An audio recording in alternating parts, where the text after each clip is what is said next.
সুপ্রিয় শিক্ষার্থীরা, সকলকে স্বাগত জানাচ্ছি আজকে যুক্তিবিদ্যা প্রথম পত্রের দ্বিতীয় ক্লাসে। গতকাল আমরা একটা ক্লাস করেছি। তো প্রথমে আমি আন্তরিকভাবে দুঃখিত, কারণ হচ্ছে আমাদের আজকের ক্লাসের ফিক্স টাইম ছিল 7:30, কিন্তু আমাদের এইখানে বিদ্যুৎ ছিল না, যার কারণে আজকের এই ক্লাসটা আমাদের শুরু করতে একটু লেট হয়ে গেল। এনিওয়ে, যারা অনেক অপেক্ষা করে আছো ক্লাসটার জন্য এবং অনেকেই জয়েন হয়ে গেছো, যারা জয়েন হয়েছো প্রত্যেকেই তোমরা একটু শেয়ার করে দিবা নিজ জায়গা থেকে, এবং আমাকে একটু কমেন্টে জানাও যে আজকের এই ক্লাসটা নেটে লাইটে সাউন্ডে ঠিক আছে কিনা, আমাকে শুনতে পাচ্ছ কিনা এবং বোর্ডটা ঠিকঠাক মতো দেখতে পাচ্ছ কিনা।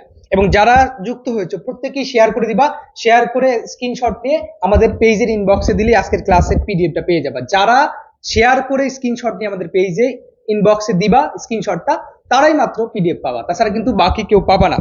সো সবাই একটু শেয়ার করে দাও, সবাই শেয়ার করে দাও। আমরা কিন্তু কালকে 1000 প্লাস ছিলাম ক্লাসে, দেখি আজকে কত আসি আমরা। হ্যাঁ, তো সবাই একটু শেয়ার করে দেবে। যারা যুক্ত হয়েছে আমাদের সাথে আজকে লাইভে, সবাই শেয়ার করে দাও। আমরা ক্লাসটা খুব দ্রুত শুরু করব। আমাদের 500 হইলে আমরা ক্লাসটা শুরু করব। 300 প্লাস হয়ে গেছে, 500 হইলে আমরা ক্লাসটা শুরু করব। সবাই একটু শেয়ার করে দাও, যেহেতু দেরি হয়ে গেছে, কিছু করার নেই। আসলে টেকনিক্যালি অনেক সমস্যা থাকে অনলাইন ক্লাসগুলোতে, তারপরেও আমরা চেষ্টা করছি যে তোমাদের জন্য সর্বোচ্চটা করার। কারণ তোমরা জানো যে পড়ো এইচএসসি অ্যাডমিশন কেয়ার, এইখান থেকে মূলত তোমাদের এই বিষয়গুলো কিন্তু প্রত্যেকটা বিষয় কিন্তু ফ্রি ক্লাস নেওয়া হচ্ছে এবং সাজেশন সবকিছু পেয়ে যাচ্ছ। তো তোমরা সবাই একটু নিজ জায়গা থেকে শেয়ার করে দাও। আজকের ক্লাসটা শুরু করে দেবো, 500 হলেই ক্লাসটা শুরু করবো। সবাই একটু শেয়ার করে দাও। ওকে, হ্যাঁ, অনেকে সালাম দিয়েছো, ওয়ালাইকুম আসসালাম। আমি ভালো আছি জানতে চেয়েছো? হ্যাঁ, আমি ভালো আছি, তোমরা আশা করছি তোমরা সবাই ভালো আছো। আচ্ছা, অনেকে কমেন্ট করতেছো ভাই আমার তো বই নাই। আচ্ছা, বই লাগবে না, জাস্ট ক্লাসটা করবা আজকে। আজকে ক্লাস করলে পরে বুঝতে পারবা, সমস্যা নেই। আর আজকের ক্লাস কিন্তু গতকাল যে ক্লাসটা হচ্ছে তার থেকে বেশি ইম্পর্টেন্ট। কেন? কারণ হচ্ছে গতকাল আমরা জাস্ট বেসিক জিনিসগুলো বলেছিলাম, আজকে সেটার প্রয়োগ দেখব, সেটা কিভাবে প্রয়োগ করতে হয় সেই বিষয়গুলো কিন্তু আমাদের মাথায় রাখতে হবে। গতকাল যতগুলো আলাপ আলোচনা হয়েছে এবং যতগুলো কথা বলেছি, যতগুলো টপিক নিয়ে তোমাদেরকে সাজেশনটা দিয়ে দিয়েছি, এবং সেই সাথে আলাপ আলোচনা করেছিলাম, অনেকগুলো এমসিকিউ সলভ করিয়েছিলাম। ঠিক আছে? ওকে, আমরা আর আর কিছু আর কয়েকজন হইলে কিন্তু আমাদের 500 হয়ে যায়। 500 হইলে আমরা ক্লাসটা শুরু করব। সবাই একটু শেয়ার করে দাও। হ্যাঁ, শেয়ার করে শেয়ার ডান লেখো, শেয়ার করে শেয়ার ডান লেখো, এবং এই শেয়ারের একটা স্ক্রিনশট নিয়ে আমাদের এই গ্রুপ পেজটার ইনবক্সে দিলেই তোমরা আজকের ক্লাসের ফুল পিডিএফ পেয়ে যাবা। যারা স্ক্রিনশট নিয়ে আমাদের ইনবক্সে দিবা তারাই পাবা পিডিএফ, তাছাড়া কিন্তু পাবা না, বলে দিলাম। ওকে, এখনো 500 হয়নি, আর আর কয়েকজন হইলে আমরা শুরু করব।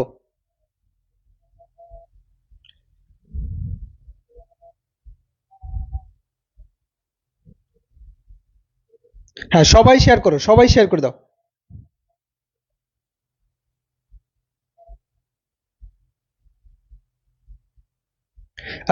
গতকালকের তোমাদের তো পিডিএফ পাওয়ার কথা, পিডিএফ পাওয়ার কথা। আচ্ছা, ঠিক আছে, আমরা শুরু করি। আজকে বুঝিয়ে দেবো, সিকিউটা নিয়ে আলোচনা করবো, সমস্যা নেই, সিকিউ নিয়ে আলোচনা করব।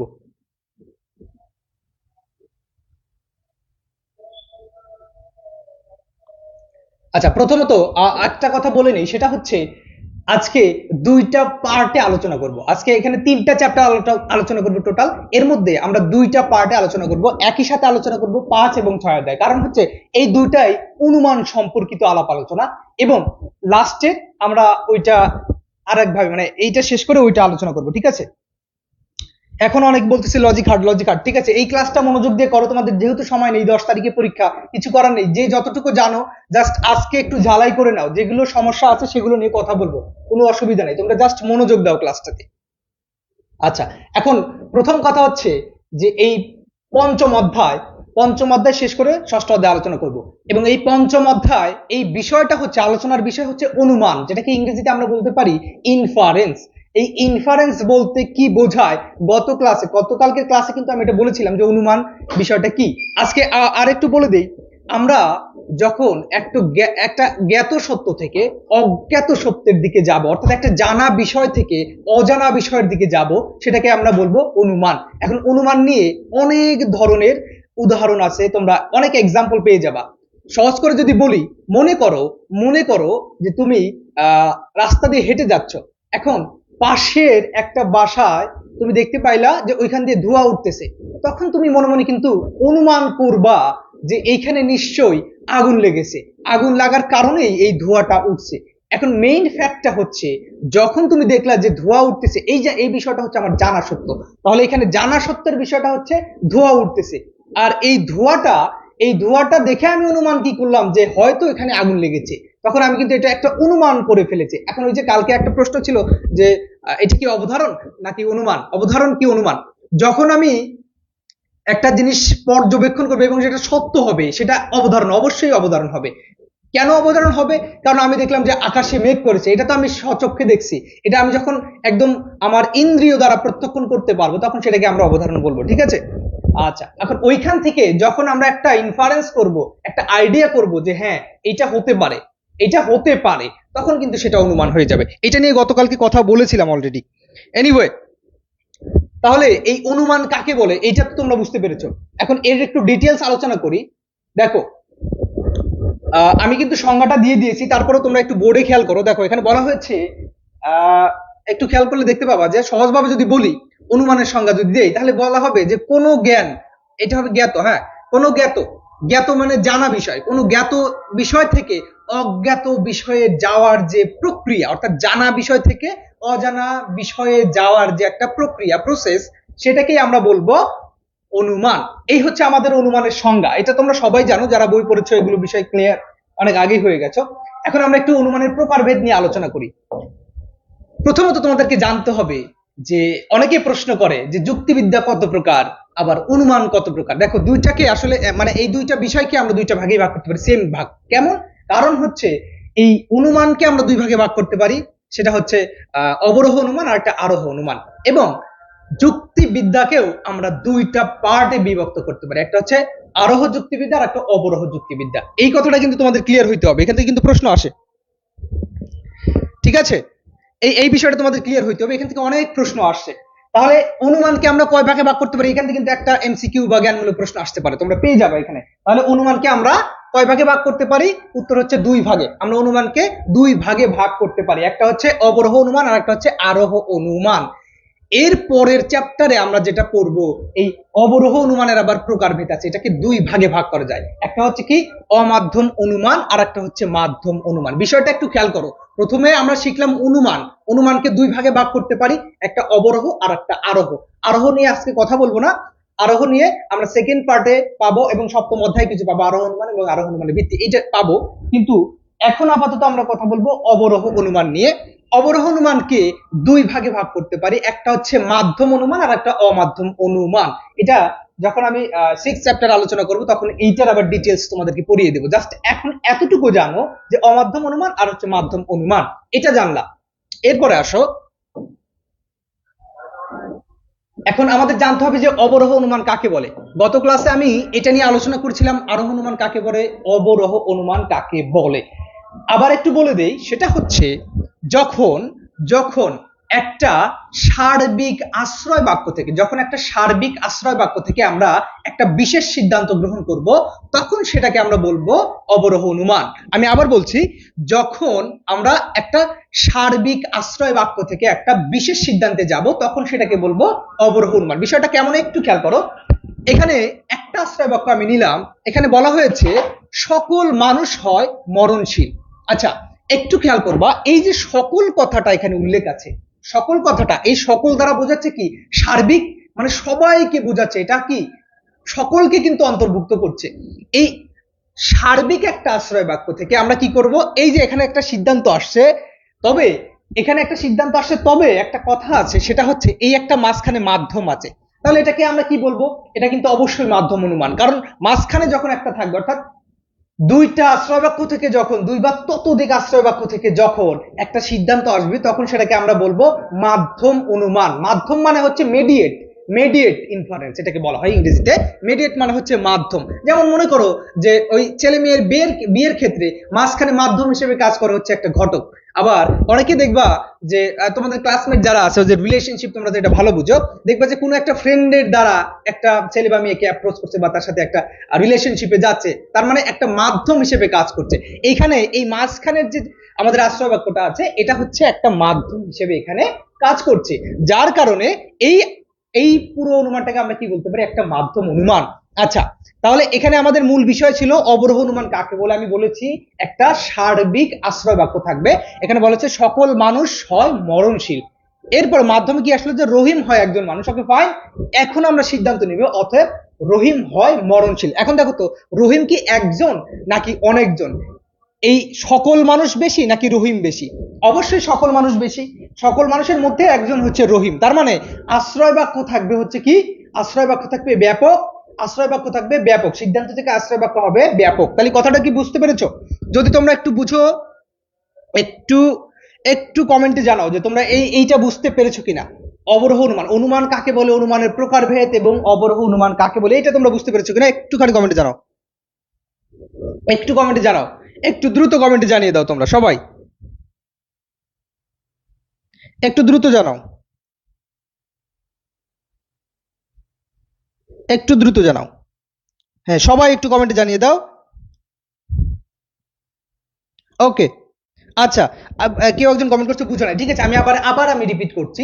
আমি বলছি অবরোহ অনুমান কোনটা, যেখানে আশ্রয় বাক্য বেশি হবে। আশ্রয় বাক্য, এই দেখো সকল মানুষের সংখ্যা, আশ্রয় বাক্য হচ্ছে কি সার্বিক আশ্রয় বাক্য। সার্বিক আশ্রয় বাক্য থেকে একটা বিশেষ সিদ্ধান্ত, বিশেষ মানে এই একজন মানুষ, তার নাম হচ্ছে রহিম, রহিমকে আমরা সিদ্ধান্তে নিয়ে এসেছি। তার মানে একটা সার্বিক আশ্রয় বাক্য যেটা দ্বারা সকলকে বোঝাবে, সেই আশ্রয় বাক্য থেকে আমরা যখন একটা বিশেষ সিদ্ধান্তে আসব, সেটাকে বলবো অবরোহ অনুমান। অর্থাৎ বেশি থেকে কম, বেশি থেকে বেশি থেকে বেশি থেকে আমরা কোথায় আসব, কমের দিকে। হ্যাঁ, বেশি থেকে আসবো কমের দিকে। তাহলে এটা কি বুঝতে পেরেছো এখন? আশা করি বুঝেছো। ওকে, আশা করি বুঝেছো। ঠিক আছে, এরপরে আসো। তাহলে আমরা এটা কিন্তু শিখে ফেলেছি। এখন আমরা একটু ডিটেলসে কথা বলি, এই অবরোহ অনুমানের একটু ডিটেলস আলোচনা করি। সেটা হচ্ছে, আমি বলেছি যে অবরোহ অনুমানকে আমরা দুইটা ভাগে ভাগ করতে পারি। একটা হচ্ছে মাধ্যম অনুমান, আর একটা হচ্ছে অমাধ্যম অনুমান। মিডিয়েট, ইমিডিয়েট, আর একটা হচ্ছে মিডিয়েট, যেটা হচ্ছে অমাধ্যম। যেটা অমাধ্যম, আমি কিন্তু মাধ্যম অলরেডি বুঝিয়েছি যে দুই বা ততোধিক আশ্রয় বাক্য থেকে একটা সিদ্ধান্ত আসবে। দুই বা ততোধিক আশ্রয় বাক্য থেকে একটা সিদ্ধান্ত আসলে তখন আমরা সেটাকে বলবো মাধ্যম অনুমান। আর যদি একটা মাত্র আশ্রয় বাক্য থাকে এবং সেখান থেকে যদি সিদ্ধান্ত গ্রহণ করা হয়, তখন সেটাকে আমরা বলবো অমাধ্যম অনুমান। অমাধ্যম অনুমান, ঠিক আছে? এখন বুঝেছো কিনা? একটা হচ্ছে মিডিয়েট আর একটা হচ্ছে ইমিডিয়েট, ঠিক আছে? তাহলে এখন ওই অমাধ্যম অনুমানটা কি আমরা একটু আলোচনা করি এইটা নিয়ে। মাধ্যম অনুমান আমি তো বলেছি, অমাধ্যম অনুমান কি এইটা নিয়ে একটু আলোচনা করি। খেয়াল করো, আহ এখানে দেখো বলা হয়েছে যে অমাধ্যম অনুমান কি হবে, যে অবরোহ অনুমানে একটি মাত্র আশ্রয় বাক্য থেকে সিদ্ধান্তটি সরাসরি অনুমিত হয় বা নিঃসৃত হয়, তাকে আমরা কি বলবো, অমাধ্যম অবরোহ অনুমান। ঠিক আছে, এখন এখানে একটা এক্সাম্পল দেখো। এখানে বলা হচ্ছে সকল মানুষ হয় জীব। ভালো কথা, সকল মানুষ হয় জীব। এটা এখানে সকল কেন দেওয়া আছে? কারণ আমরা কথা বলছি অবরোহ অনুমান নিয়ে। অবরোহ অনুমানে সব সময় আশ্রয় বাক্য কি হবে, সার্বিক হবে। আশ্রয় বাক্য সার্বিক হবে এবং আমাদের সিদ্ধান্তটা কি হবে, এটা হবে বিশেষ। সিদ্ধান্ত সবসময় বিশেষ হবে, আশ্রয় বাক্য হবে সার্বিক। এইখানে বিষয়টা হচ্ছে, আমরা যখন মাধ্যমের কথা বললাম, মাঝখানে একটা মাধ্যম ছিল, দুই বা ততোধিক আশ্রয় বাক্য থাকবে। আর অমাধ্যমে আমি কি বললাম, একটি মাত্র আশ্রয় বাক্য থাকবে এবং ওই একটি মাত্র আশ্রয় বাক্য থেকেই আমি কি করব, একটা সিদ্ধান্ত নিয়ে আসব। তখন সেটা হয়ে যাবে আমাদের অমাধ্যম অনুমান। আর মাধ্যমের কথা তো বলেছি, এটা আর বুঝাবো না। তাহলে এটা আসলে বুঝতে পেরেছো কিনা আমাকে একটু কমেন্টে জানাও দ্রুত। সবাই একটু কমেন্টে আমাকে জানিয়ে দাও যে এই মাধ্যম আর অমাধ্যমের বিষয়টা বুঝতে পেরেছো কিনা।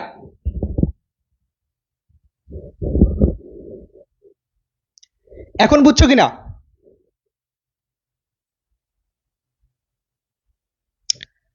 আহ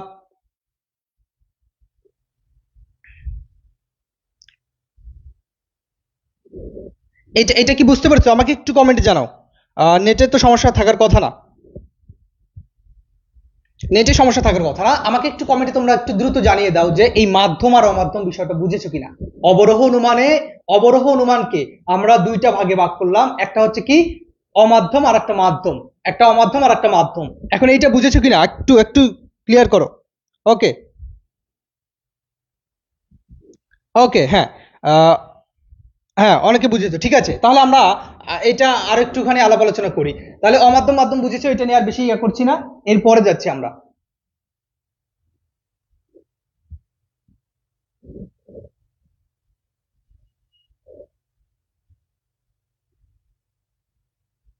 আচ্ছা, খেয়াল করো, আহ, এইবার এইবার অমাধ্যম অনুমান নিয়ে আমরা একটু আলোচনা করব। প্রথমে কিন্তু অনুমান নিয়ে কথা বলেছি, একটু আমি রিপিট করছি, দেখো একটু খেয়াল করো। প্রথমে অনুমান নিয়ে কথা বলেছি। অনুমান দুই প্রকার, একটা হচ্ছে অবরোহ আর একটা হচ্ছে আরোহ। আরোহ অবরোহ কাকে বলে এটা জানো। অবরোহ অনুমানকে আবার আমরা দুইটা ভাগে ভাগ করলাম, একটা হচ্ছে অমাধ্যম আর একটা হচ্ছে মাধ্যম। এখন এই অমাধ্যম আর মাধ্যম এই দুইটা অনুমানের মধ্যে আমরা আবার কোনটাকে নিলাম, আমরা নিলাম অমাধ্যম, ঠিক আছে। এই অমাধ্যম অনুমানকে আবার 10টা ক্যাটাগরিতে ভাগ করা যায়। আমরা 10টা পড়বো না, আমরা জাস্ট 3টা পড়বো। আমরা 3টা পড়বো, তার মধ্যে বেশি প্রশ্ন হয় আবর্তন প্রতিবর্তন থেকে, ঠিক আছে। 1 আর 2 থেকে বেশি প্রশ্ন হয়, আমরা 3টা পড়বো, আবর্তন, প্রতিবর্তন আর প্রতি আবর্তন। এই 3টা পড়বো জাস্ট, আর বাকিগুলোর দরকার নেই, বাকিগুলোর দরকার নেই। তাহলে চলো, আহ, আজকে চ্যাপ্টার 5, 6, 7 তিনটা চ্যাপ্টার আজকে শেষ হয়ে যাবে, ঠিক আছে।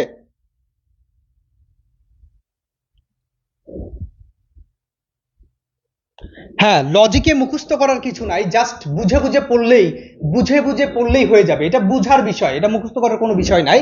তাহলে খেয়াল করো, আবর্তন, প্রতিবর্তন, প্রতি আবর্তন, এইগুলো নিয়ে একটু আলাপ আলোচনা করি, আসো। প্রথমে আমরা যেটা নিয়ে আলোচনা করবো সেটা হচ্ছে আবর্তন।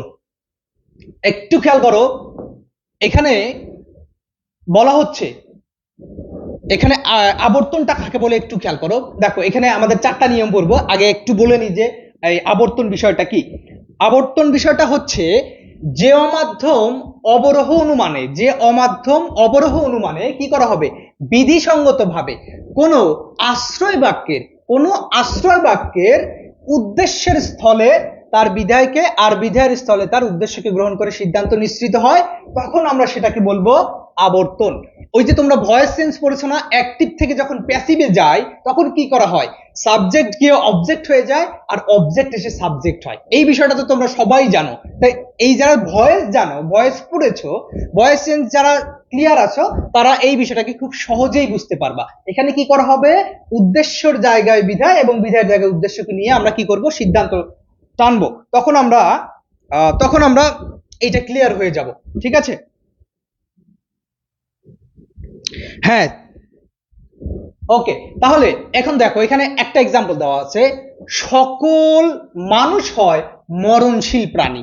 একটু খেয়াল করো, সকল মানুষ হয় মরণশীল প্রাণী। তাহলে আমাদের সকল মানুষ, এই যে সকল মানুষ বা এই যে মানুষ, মেইন হচ্ছে মানুষ, এই মানুষটা আমাদের সাবজেক্ট, আর এই যে মরণশীল প্রাণী এটা হচ্ছে প্রেডিকেট। এটা একটু খেয়াল করো, সাবজেক্ট আর প্রেডিকেট। আমরা কি বলেছিলাম, আবর্তনের নিয়ম হচ্ছে সাবজেক্ট গিয়ে অবজেক্ট হবে আর অবজেক্ট এসে সাবজেক্ট হবে। তাহলে এখন আমরা যদি সিদ্ধান্ত নিতে যাই তখন কি হবে, এই যে দেখো, তাহলে আমাদের কি আসতেছে, কিছু মরণশীল প্রাণী হয় মানুষ, কিছু মরণশীল প্রাণী হয় মানুষ, একটা সিদ্ধান্ত নিয়ে নিলাম এখানে। একটু খেয়াল করো, দেখো, সাবজেক্টের জায়গায় অবজেক্ট, অবজেক্টের জায়গায় সাবজেক্ট, ভেরি ইজি। এটা 4টা নিয়ম আমি একটু বলে দিই, এইটার 4টা নিয়ম আছে, 4টা নিয়ম আমি একটু তোমাদের বলে দিই, তোমরা একটু খেয়াল করবা। দেখো, আচ্ছা, তার আগে একটু খেয়াল করো, এটার আবার আমরা দুইটা ভাগে একটু বলে নিই, সেটা হচ্ছে সরল আবর্তন, একটা হচ্ছে সরল আবর্তন আর একটা হচ্ছে অসরল আবর্তন, এগুলো নিয়ে একটু কথা বলবো। দেখো এখানে বলা হচ্ছে সরল আবর্তন যেটা, যে আবর্তনে আশ্রয় বাক্য সিদ্ধান্তের পরিমাণ একই থাকে, মানে সেম সেম হবে। আমরা যে 4 প্রকারের সাইন পড়েছিলাম না, এই দেখো এ, তারপরে ই, আই এবং ও, এই যে 4 প্রকারের সাইন পড়েছিলাম। এ মানে কি, এ মানে হচ্ছে সার্বিক সদর্থক, গুণ ও পরিমাণের ভিত্তিতে, গুণ ও পরিমাণের ভিত্তিতে যুক্তি বাক্যকে, আমি আবার বলছি, গুণ এবং পরিমাণের ভিত্তিতে যুক্তি বাক্যকে আমরা 4 ভাগে ভাগ করতে পারি। এক নাম্বার, তোমরা যারা একটু খাতা নিয়ে বসে তারা একটু লিখে ফেলো। যারা খাতা নিয়ে বসতো একটু লিখে পেলো। 1 নম্বরে হচ্ছে সার্বিক সদর্থক, সার্বিক সদর্থক। 2 নম্বরে হচ্ছে সার্বিক নৈঅর্থক। 3 নম্বরে বিশেষ সদর্থক এবং 4 নম্বরে হচ্ছে বিশেষ নৈঅর্থক। আচ্ছা, এখন 4টা নিয়মে আমি একটু বলে দিই। তার আগে এইটা একটু দেখো, সরল আবর্তন মানে কি। অর্থাৎ এখানে পরিমাণ, সিদ্ধান্তের পরিমাণ, আশ্রয় বাক্য এবং সিদ্ধান্তের পরিমাণের কোনো চেঞ্জ হবে না। আশ্রয় বাক্য এবং সিদ্ধান্তের পরিমাণের কোনো চেঞ্জ হবে না। অর্থাৎ আশ্রয় বাক্য যদি সার্বিক সদর্থক থাকে, সিদ্ধান্ত সার্বিক সদর্থক আসবে। অর্থাৎ এ থাকলে এই আসবে, ই থেকে ই আসবে, আই থেকে আই আসবে, ও থেকে ও আসবে। মাঝখানে আবার দেখা যায় যে ও যুক্তি বাক্যের সরল আবর্তন সম্ভব না। এগুলো নিয়ে কথা আছে, এগুলো পরে বলবো, জাস্ট একটু খেয়াল করো এখানে লেখা আছে। আর অসরল আবর্তন কি দেখো, যেটা ধরো এ থাকলে আই আসবে, এ থাকলে আই আসবে, আই থাকলে এ আসবে, ই থাকলে ও আসবে, ও থাকলে ই আসবে, এরকম। এটা তো বুঝতে পেরেছো, সরল অসরল এগুলো নিয়ে আসলে ডিটেলস কথা বলতে গেলে অনেক সময়ের প্রয়োজন। তোমরা বিষয়গুলো অনেক আগে থেকেই হয়তো জানো, যারা পড়াশোনা করেছো ইতিপূর্বে তোমরা এগুলো জানো। এনিওয়ে, আমি একটু 4টা নিয়মের দিকে চলে যাই। আসো দেখো, প্রথম কথা হলো আবর্তনীয়। আবর্তনীয় দেখো, আবর্তনীয়, আবর্তনীয় মানে হচ্ছে কি, আবর্তনীয় মানে হচ্ছে আমাদের আশ্রয় বাক্য। আবর্তনীয় যেটা আবর্তিত হবে, যেটা আবর্তিত হবে, কি আবর্তিত হবে, আশ্রয় বাক্য। তাহলে এটা মনে রাখবা, আবর্তনীয় মানে হচ্ছে আশ্রয় বাক্য, আর আবর্তিত অর্থ হচ্ছে সিদ্ধান্ত। এটা মনে রাখবা সবসময়। এখান থেকে কিন্তু এমসিকিউ আসতে পারে, এমসিকিউ আসবে যে আবর্তনীয় কি আবর্তিত কি, এটা কিন্তু আসতে পারে, ঠিক আছে, এটা কিন্তু আসতে পারে। খেয়াল করো, খুব মনোযোগ দিয়ে খেয়াল করবা। এখানে বলা হচ্ছে আবর্তনীয়ের উদ্দেশ্য পদ আবর্তিতে এসে বিধেয় পদ হয়। ওই যে আমি বলছিলাম ভয়েস চেঞ্জের যে নিয়মটা আছে, সাবজেক্ট গিয়ে প্রেডিকেট, প্রেডিকেট এসে সাবজেক্ট হয়ে যায়, এটা হচ্ছে নিয়ম, প্রথম নাম্বার। দ্বিতীয় নাম্বারে দেখো বলা হচ্ছে আবর্তনীয় মানে আশ্রয় বাক্যের বিধেয় পদ আবর্তিতে এসে উদ্দেশ্য পদ হয়। একই কথা, মানে ঘুরে ফিরে বললাম, কিন্তু এই প্রথম 2টা নিয়ম কিন্তু ভয়েজের, আমি কিন্তু বলেছি প্রথম 2টা নিয়ম হচ্ছে ভয়েজের। সিদ্ধান্ত এসে কি হবে, সিদ্ধান্তে এসে মানে আশ্রয় বাক্যের যেটা উদ্দেশ্য পদ, সিদ্ধান্তে এসে সেটা বিধেয় পদ হবে। আর 2 নম্বর কি বলা হলো, যে আশ্রয় বাক্যের যেটা বিধেয় পদ সেটা সিদ্ধান্তে এসে উদ্দেশ্য পদ হয়ে যাবে, এই কথাটা। তাহলে 2টা নিয়ম কিন্তু আমাদের অলরেডি চলে গেল। এখন আসো, আবর্তনীয় মানে হচ্ছে আশ্রয় বাক্য, আশ্রয় বাক্য ও সিদ্ধান্তের গুণের কোনো পরিবর্তন হবে না। আবর্তনীয়ের আর হচ্ছে আবর্তিতের সিদ্ধান্ত কি হবে, এখানে সিদ্ধান্তের ক্ষেত্রে কি হবে না, গুণের কোনো পরিবর্তন হবে না। গুণ মানে কি, গুণ মানে কি একটু খেয়াল করো, আমি বলছি কিন্তু গুণ মানে কি। গুণ মানে হচ্ছে হয় নয়, হয় নয়, স্বীকার করতেছো অস্বীকার করতেছো। আমি বলছিলাম যে যুক্তি বাক্যকে গুণ অনুসারে 2 ভাগে ভাগ করা যায়। একটা হচ্ছে সদর্থক মানে যেটাকে স্বীকার করা হয়, আর একটা হচ্ছে নৈঅর্থক যেটাকে অস্বীকার করা হয়। আর পরিমাণ অনুসারে 2 ভাগে বলেছিলাম, একটা হচ্ছে সার্বিক আর আরেকটা হচ্ছে বিশেষ। এই হচ্ছে 4 প্রকার, আমরা 2টা মিলে 4 প্রকারে করেছি। এগুলো নিয়ে আলাপ আলোচনা আছে অবশ্য। এমসিকিউ করাবো, এমসিকিউ করাবো, ঠিক আছে। তাহলে খেয়াল করো, এই আবর্তনীয়, আশ্রয় বাক্য এবং আবর্তিতের গুণের কোনো পরিবর্তন হবে না। মানে যদি হ্যাঁ বোধক, আশ্রয় বাক্য যদি হ্যাঁ বোধক থাকে, সিদ্ধান্তও হ্যাঁ বোধকই হবে। এটা অ্যাফার্মেটিভ থাকলে অ্যাফার্মেটিভ হবে, নেগেটিভ থাকলে নেগেটিভ হবে। অ্যাফার্মেটিভ থাকলে নেগেটিভ হবে না, এটা কিন্তু করা যাবে না, যা থাকবে তাই করতে হবে, ঠিক আছে। ওকে ওকে, যা থাকবে তাই করতে হবে। এরপরে আসো, 4 নম্বরে বলা হয়েছে আবর্তনীয়ের অর্থাৎ আশ্রয় বাক্যের কোনো অব্যাপক পদ সিদ্ধান্তে এসে ব্যাপ্য হতে পারবে না। কোনো অব্যাপক পদ সিদ্ধান্তে এসে ব্যাপ্য হতে পারবে না। আমি গতকালকে বলেছিলাম ব্যাপ্য বিষয়টা কি। ব্যাপ্য মানে হচ্ছে ব্যাপ্তি, মানে সংখ্যায় কতগুলো হচ্ছে, সংখ্যায় কতগুলো হচ্ছে। কালকে একটা থিওরি বলে দিয়েছিলাম, সূত্র তোমাদের বলেছিলাম যে সুইনবার্নের একটা থিওরি আছে, এসিবিন নব, এএস অর্থাৎ এ যুক্তি বাক্যে সাবজেক্ট ব্যাপ্য, প্রেডিকেট অব্যাপ্য। আর ই যুক্তি বাক্যে আমি কি বলেছিলাম, বোথ মানে সাবজেক্ট প্রেডিকেট উভয়ই ব্যাপ্য। আর আই যুক্তি বাক্যে নট মানে কোনোটাই ব্যাপ্য না, উভয়ই অব্যাপ্য। এবং ও যুক্তি বাক্য যেটা আছে ওইটাতে শুধুমাত্র প্রেডিকেট ব্যাপ্য আর সাবজেক্ট হচ্ছে অব্যাপ্য। এগুলো কিন্তু বলেছিলাম, ওকে। এগুলো ভেরি ইজি, তোমরা একটুখানি মনোযোগ দিলে বিষয়টা বুঝতে পারবা। আবর্তিত, আবর্তন বিষয়টা বুঝো। আবর্তন বিষয়টা হচ্ছে উদ্দেশ্যের জায়গায় বিধায় আর বিধায়ের জায়গায় উদ্দেশ্য আসবে। এটা 4টা নিয়ম বললাম, কি 4টার 2টা তো তোমাদের ভয়েস চেঞ্জের নিয়ম বলে দিলাম। 3 নম্বরে বললাম কি, গুণের কোনো পরিবর্তন হবে না। হ্যাঁ বোধক থাকলে সিদ্ধান্ত হ্যাঁ বোধক হবে। আশ্রয় বাক্য হ্যাঁ বোধক মানে সিদ্ধান্ত হ্যাঁ বোধক আশ্রয় বাক্য যদি না বোধক থাকে সিদ্ধান্ত না বোধক। এবং 4 নম্বরে কি বলেছি, কোনো অব্যাপ্য পদ যেটা আশ্রয় বাক্যে অব্যাপ্য আছে সেটা সিদ্ধান্তে এসে ব্যাপ্য হতে পারবে না।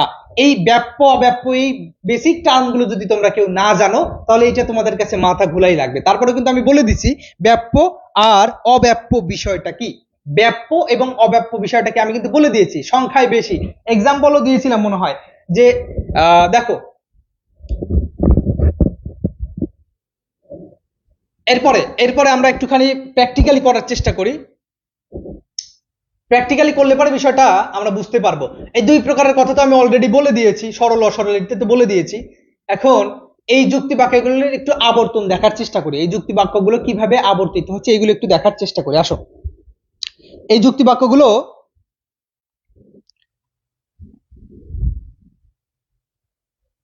ওকে, তোমরা যারা সমস্যা হচ্ছে কি ধরো দেখো, তোমরা যারা আমার সাথে অ্যাড আছো এখন এই পর্যন্ত লাইভে ম্যাক্সিমাম কেউ কেউ বলতেছো আসলে বুঝতেছো না। কেন বুঝতেছো না? কারণ হচ্ছে তোমরা বেসিক জিনিসটা এখনো ক্লিয়ার হও নাই। আমি কিন্তু বেসিকের বেশ কয়েকটা ক্লাস নিয়েছিলাম এর আগে, তোমরা যারা ছিলা তারা হয়তো বিষয়টা বুঝতে পারবা।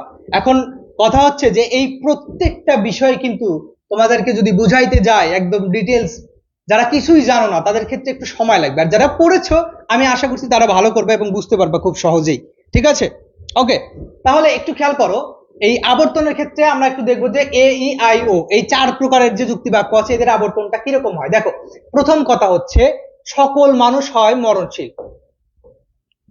এইখানে একটু খেয়াল করো, সকল মানুষ হয় মরণশীল। আচ্ছা তোমরা একটু আমাকে বলো তো যে এইটা কি সরল আবর্তন নাকি অসরল আবর্তন, এটা একটু বলো। এ থেকে আই আসছে, এটা কি সরল আবর্তন নাকি অসরল আবর্তন? যদি এইটা অ্যান্সার করতে পারবো তাহলে আমি বুঝবো যে তোমাদের বেসিক ক্লিয়ার আছে। এটা কি সরল নাকি অসরল এটা একটু বলো। এ থেকে আই আসছে অর্থাৎ আশ্রয় বাক্য, এ আছে সার্বিক সদর্থক আর আই মানে কি বিশেষ সদর্থক, বিশেষ সদর্থক। এইটা একটু বলো যে এটা কি সরল আবর্তন নাকি অসরল আবর্তন, এইটা বলতে আমি বুঝবো যে হ্যাঁ তোমরা বিষয়টা বুঝতে পেরেছো। একটু কমেন্টে জানাও।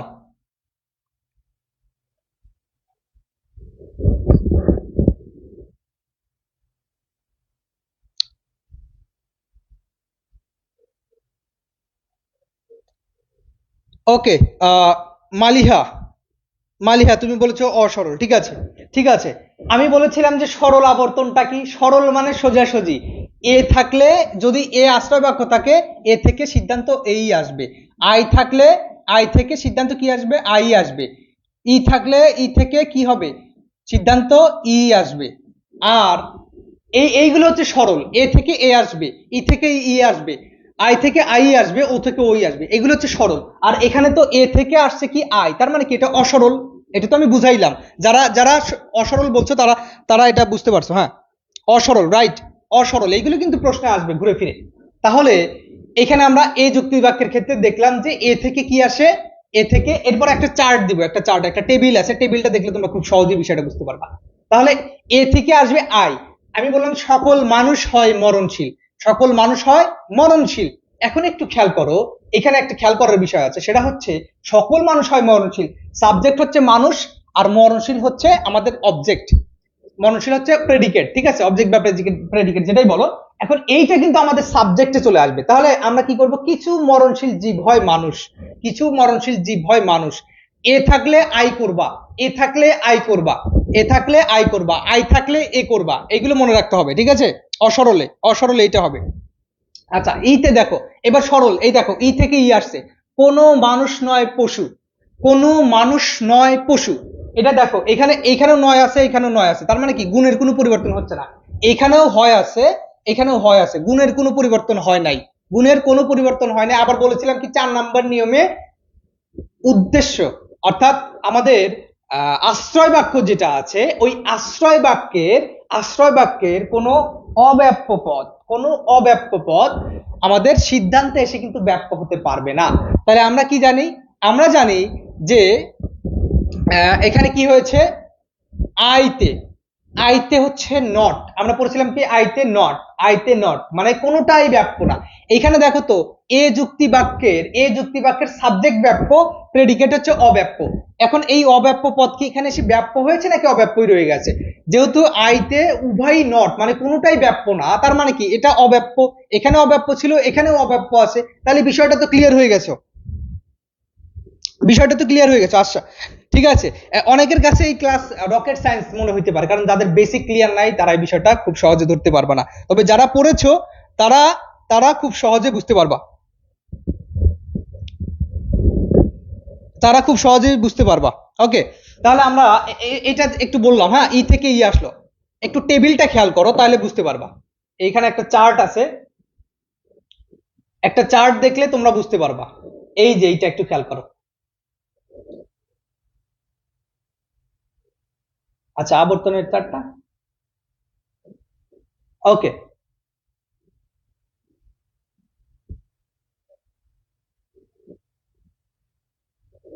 আচ্ছা ঠিক আছে, আমরা যে দুই ধরনের কথা বললাম, দুই ধরনের কথা যে বললাম, এইখানে একটু খেয়াল করো, এই ও যুক্তি বাক্যের ক্ষেত্রে একটা সমস্যা হয়। এই ও যুক্তি বাক্যের ক্ষেত্রে একটু খেয়াল করো, একটা কথা বলে দেই, সেটা হচ্ছে এ ই আই, এই তিন ধরনের যুক্তি বাক্যে সরল আবর্তনও করা যায়, অসরল আবর্তনও করা যায়, কিন্তু এই ও যুক্তি বাক্যের সরল আবর্তন সম্ভব না। কেননা কেননা আমি বলে দিচ্ছি, সেটা হচ্ছে এটা বলছিলাম, এই ও যুক্তি বাক্যের আমরা জানি কি, ও যুক্তি বাক্যের প্রেডিকেট হচ্ছে ব্যাপ্য, ও যুক্তি বাক্যের প্রেডিকেট হচ্ছে ব্যাপ্য, অর্থাৎ বিধেয় পদ হচ্ছে ব্যাপ্য, আর সাবজেক্ট অর্থাৎ উদ্দেশ্য পদ হচ্ছে অব্যাপ্য। এখন এই ব্যাপ্য অব্যাপ্যর খেলার মধ্যে আমাদের বিষয়টা কি, আমরা পড়ছিলাম যে কোনো অব্যাপ্য পদ এসে ব্যাপ্য হইতে পারবে না, কোনো অব্যাপ্য পদ এসে ব্যাপ্য হইতে পারবে না, এই কথাটা বলছিলাম। দেখো এখানে এখানে দেখো একটা খেয়াল করো, কিছু মানুষ নয় সাহসী, ওকে, কিছু মানুষ নয় সাহসী, এইখানে আমাদের প্রেডিকেট ব্যাপ্য আর সাবজেক্ট অব্যাপ্য। আমাদের নিয়ম হচ্ছে কি, আবর্তনের নিয়ম হচ্ছে সাবজেক্ট এসে প্রেডিকেট হবে আর প্রেডিকেট গিয়ে সাবজেক্ট হয়ে যাবে, এটা হচ্ছে আমাদের নিয়ম, বয়েল চেঞ্জের নিয়ম। সেইখানে ও থেকে যদি আবার ওই করতে যায়, তাহলে এই ব্যাপ্য পদটা এসে আবার কি হয়ে যাবে, আমার এখানে এখানে আবার অব্যাপ্য হয়ে যাবে, এখানে এসে অব্যাপ্য হয়ে গেল, তাহলে কি আমাদের ব্যাপ্য অব্যাপ্য হয়ে গেল, এইটা তো হওয়া যাবে না। এই পাশে যা থাকবে এই সিদ্ধান্তে এসেও তাই থাকতে হবে, তাই থাকতে হবে, কিন্তু এখানে আমাদের চেঞ্জ হয়ে গেছে, যার কারণে এই ও যুক্তি বাক্যের সরল আবর্তন সম্ভব না, বা আবর্তন সম্ভব না, ও যুক্তি বাক্যের আবর্তন সম্ভব না। ওকে, আচ্ছা আমরা এমসিকিউ পড়াবো, ঠিক আছে, এগুলো অনেক আলোচনার বিষয় আছে, তোমরা একটু খেয়াল করো, আমরা এমসিকিউ চলে যাব, এরপরে আর একটা চ্যাপ্টার নিয়ে কথা বলবো, হ্যাঁ। ওকে, তোমরা একটু খেয়াল করো, এই এমসিকিউ গুলো আমরা একটু সলভ করি, তোমরা হয়তো অনেকে পড়েছো এই বিষয়গুলো, তো তারপরে একটু বললাম আর কি, আবর্তন থেকেই বেশি বেশি প্রশ্ন করে, যার কারণে এই আবর্তনটা আমাদের বেশি জানার দরকার ছিল, আবর্তনটা একটু বুঝাইলাম। ওকে,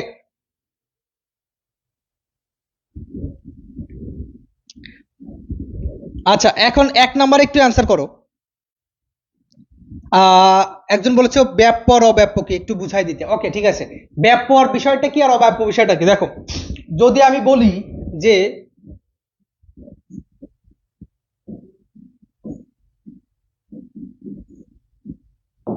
মানুষ হয় মরণশীল,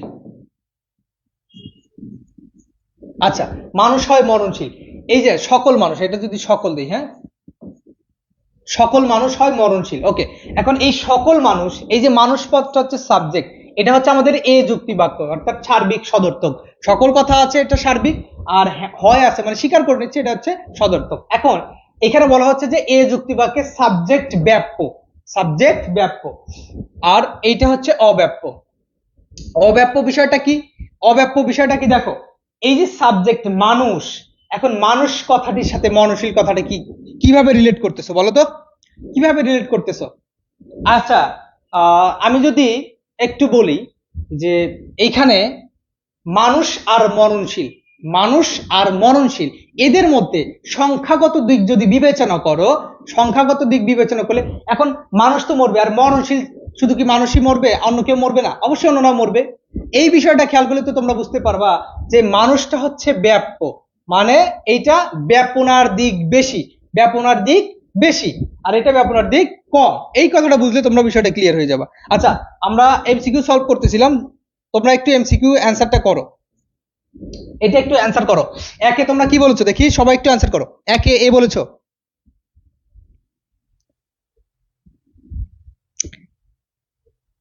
এক নম্বরে অ্যান্সার করো। আচ্ছা, একে তোমরা দেখো অনুমান কত প্রকার, আমরা বলেছিলাম অনুমান হচ্ছে দুই প্রকার, তাহলে ক যারা অ্যান্সার করছে এটা রাইট।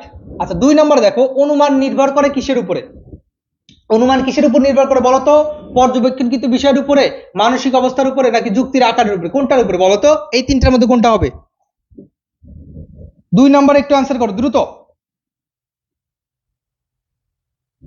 দুই নম্বরে তোমরা একটু অ্যান্সার করে জানিয়ে দাও রাইট অ্যান্সার কোনটা। এখানে আমাদের এক নম্বর তোমরা কিন্তু মোটামুটি সবাই অ্যান্সার রাইট করেছো, ঠিক আছে, এক নম্বরে মোটামুটি সবাই রাইট অ্যান্সার দিয়েছো। হ্যাঁ, দুই নম্বরে, দুই নম্বরে অ্যান্সার করো। আচ্ছা, অনেকে ঠিক আছে, আমি আমি সলভ করে দিচ্ছি। ওকে, দেখো এখানে অনুমান বিষয়টা কি, এটা তো পর্যবেক্ষণ বিষয় তো লাগবে, ওই যে ধোঁয়া দেখলাম, ধোঁয়া ওঠা দেখলাম, এটা তো পর্যবেক্ষণ করলামই। তারপরে মানসিক অবস্থার উপর, মানসিক অবস্থার কি, মনের একটা ধারণা তৈরি করলাম যে ধোঁয়ার সাথে তো আগুনের একটা সম্পর্ক আছে, এটা একটা মানসিক ধারণা, তাহলে এটাও আমাদের রাইট। আর একটা হচ্ছে যুক্তির আকারের উপরে, যুক্তির আকারের উপরে কিভাবে, কারণ হচ্ছে যুক্তিটা কখন আসছে, এই যে কার্যকারণ সম্পর্ক, অর্থাৎ যতবারই ধোঁয়া দেখেছি ততবারই আগুন দেখেছি, অর্থাৎ আগুন আছে সেখানে ধোঁয়া দেখেছি, আগুন ছাড়া ধোঁয়া দেখি নাই। তাহলে এই যে বিষয়টা, এটা একটা যুক্তি, তার মানে আমাদের রাইট অ্যান্সার হচ্ছে গ, এক দুই ও তিন। রাইট অ্যান্সার হচ্ছে আমাদের ঘ, এক দুই ও তিন, তিনটাই হবে। দুইয়ে যারা খ অ্যান্সার করছে, এটা খ না, খ কি, এক তিন কিভাবে হয়, এটা মানসিক অবস্থার উপরেও নির্ভর করে, মানসিক অবস্থার উপরে নির্ভর করে। তুমি অনুমান করবা মানসিক অবস্থা থাকবে না, এটা হবে? হবে না তো।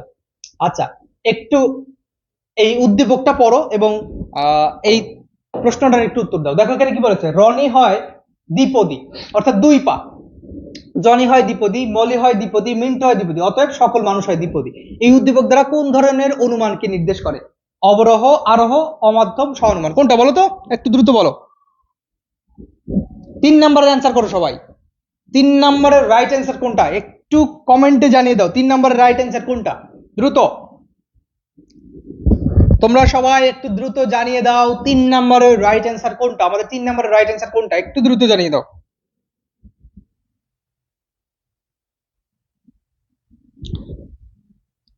আচ্ছা, তিনে খ বলেছে অনেকে, হ্যাঁ, ওকে।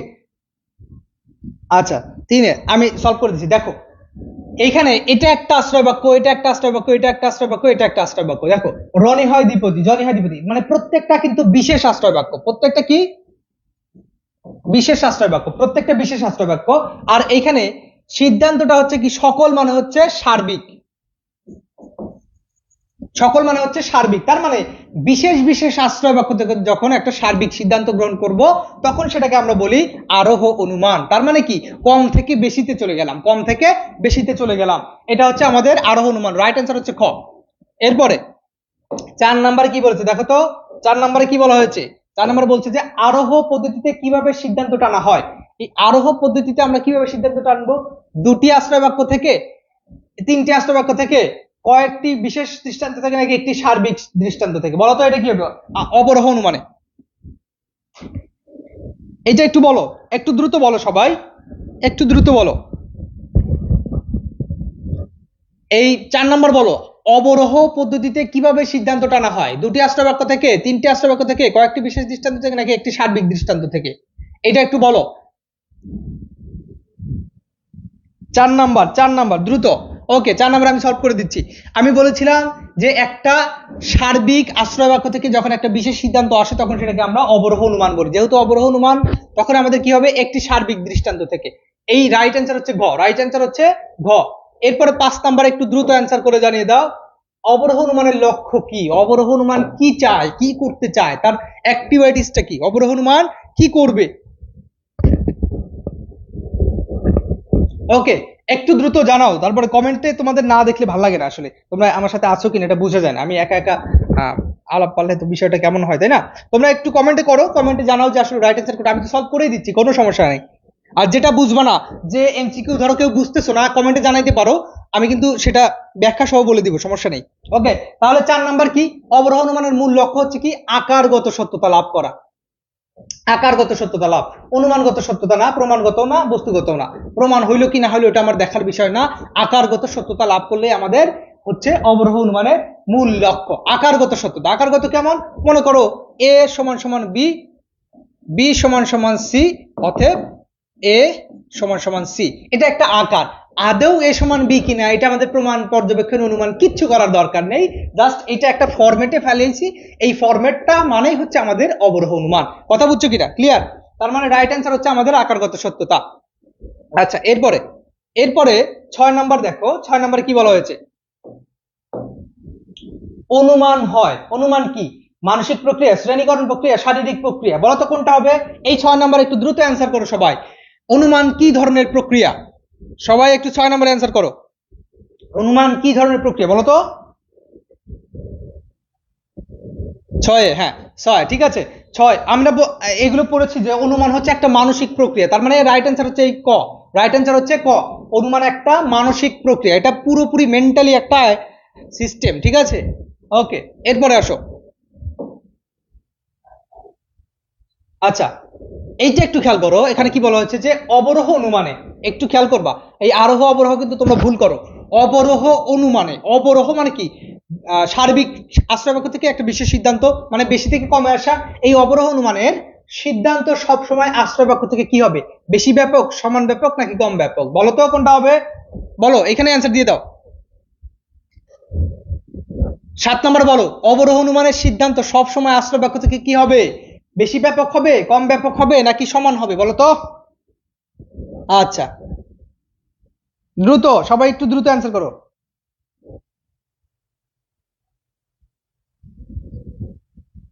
7 নাম্বার অ্যান্সার করো, 7 নাম্বার।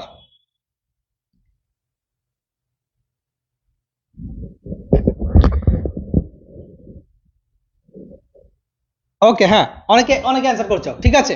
কম ব্যাপক তার মানে কি? আশ্রয় বাক্য বেশি ব্যাপক হবে, সিদ্ধান্ত কম ব্যাপক হবে। যারা 3 অ্যান্সার করেছে সেটা রাইট, 3। ওকে, ঠিক আছে। আচ্ছা, এরপরে আমরা কিছু স্কিপ করে যাই, কারণ আমাদের আরো পড়তে হবে। তোমাদেরকে এগুলো তো পিডিএফ দেওয়া হবে, তোমরা একটুখানি দেখে নিও, আমরা কিছু সলভ করি। হ্যাঁ, ইনফারেন্স শব্দটির উৎস কোন শব্দ থেকে? বলো তো। এইটা কিন্তু আসতে পারে, ইনফারেন্স শব্দটির উৎস কোন ল্যাটিন শব্দ থেকে? এটা এটা একটু বলো। ইনফারেন্স শব্দটির উৎস কোন ল্যাটিন শব্দ থেকে? 21 নাম্বার, 21, দ্রুত অ্যান্সার করে জানিয়ে দাও রাইট অ্যান্সার কোনটা। রাইট অ্যান্সার কোনটা বলো? কোন ল্যাটিন শব্দ, কোন ল্যাটিন শব্দ থেকে ইনফারেন্স শব্দটি এসেছে? ইনফারেন্স মূলত একটা ইংরেজি প্রতিশব্দ অনুমানের। এইটা একটা ল্যাটিন ওয়ার্ড থেকে এসেছে, সেটা কি হবে? ইনফারনেশিয়া, নাকি ইনফাররে, নাকি ইনফ্রা, নাকি ইনফার? কোনটা হবে বলো তো? দ্রুত সবাই একটু দ্রুত অ্যান্সার করার চেষ্টা করো।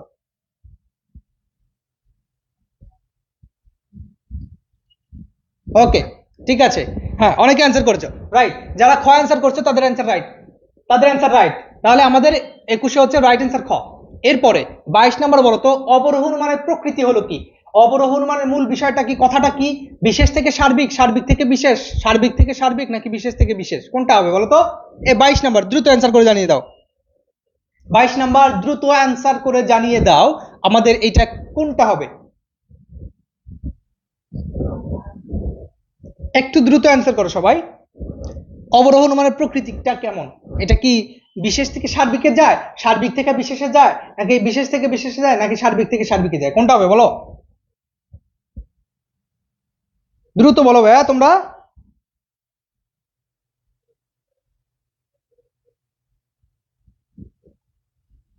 আমি আমি সিকিউ নিয়ে কথা বলবো ভাই, আজকে আজকে সিকিউ নিয়ে কথা বলবো। এই এমসিকিউ গুলো শেষ করে আমি সিকিউ নিয়ে কথা বলবো তোমাদের সাথে, সিকিউ নিয়ে কথা বলবো, ঠিক আছে? কোনো সমস্যা নেই। ওকে, তাহলে অবরোহ অনুমান আমাদের হচ্ছে কি করা হয়? সার্বিক থেকে বিশেষে যাওয়া হয়, সার্বিক থেকে বিশেষে। তার মানে রাইট অ্যান্সার হচ্ছে আমাদের খ, রাইট অ্যান্সার খ, সার্বিক থেকে বিশেষে। ওকে, 23 নাম্বার একটু খেয়াল করো। 23 নাম্বারে বলা হচ্ছে অবরোহ অনুমানের সিদ্ধান্ত কোন সময় আশ্রয়বাক্য থেকে কি হতে পারবে না? এটা তো আমরা পড়লাম একটু আগেই, কিন্তু বলেছি অবরোহ অনুমানে কি হতে পারবে না, এটা আমরা পড়েছি যে অবরোহণ মানে সিদ্ধান্ত, কোন সময় আশ্রয় বাক্য থেকে কি হতে পারবে না, বেশি ব্যাপক হতে পারবে না, বেশি ব্যাপক নয়, তাই না?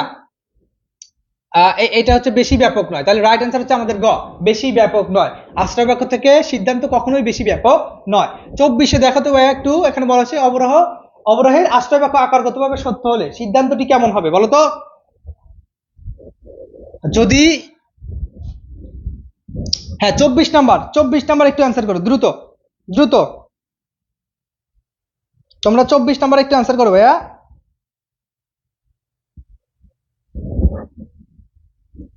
যদি অবরোহ আশ্রয় বাক্যের আকারগতভাবে সত্য হয়, আশ্রয় বাক্য আকারগত সত্য হওয়া মানে সিদ্ধান্ত আকারগতভাবে সত্য হবে। রাইট অ্যান্সার হচ্ছে আমাদের ক, রাইট অ্যান্সার হচ্ছে আমাদের ক। এরপরে আসো, তোমরা একটু দ্রুত করবা। আচ্ছা, এরপরে আমরা আমরা যেহেতু দুইটা চ্যাপ্টার একসাথে আলোচনা করেছি, অনুমান এবং অবরোহ অনুমানের প্রকারভেদ, এগুলো যেহেতু একসাথে আলোচনা করেছি, আমরা আরো কিছু এমসিকিউ সলভ করব। আচ্ছা, তোমাদের তো মূর্তি বিষয়টা নিয়ে খুব একটা বেশি আলাপ আলোচনা নাই, মূর্তি বিষয়টা করে দিও, শুরু করে দাও। আচ্ছা, এই যে এটা একটু খেয়াল করো, 3 নাম্বার একটু খেয়াল করো, 3 নাম্বার থেকে শুরু করো। 3 নাম্বার বলা হচ্ছে অমাধ্যম অনুমানের শ্রেণী বিভাগ কোনটি? অমাধ্যম অনুমানের শ্রেণী বিভাগ কোনটি, এইটা একটু বলো। আমরা কিন্তু মাধ্যম অমাধ্যম এটা কিন্তু পড়েছি, তাহলে অমাধ্যম অনুমানের শ্রেণী বিভাগ কোনটি? দেখো তো কি বলেছে, সহানুমান, বিকল্প সহানুমান, প্রতিবর্তন, আরোহ, কোনটা হবে বলো তো?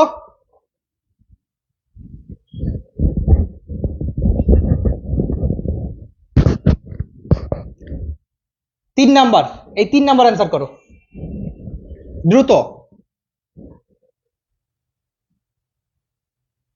তোমরা একটু দ্রুত অ্যান্সার করো 3 নাম্বারে, ভাইয়া তুই দ্রুত অ্যান্সার করে দাও, 3 নাম্বার কি হবে?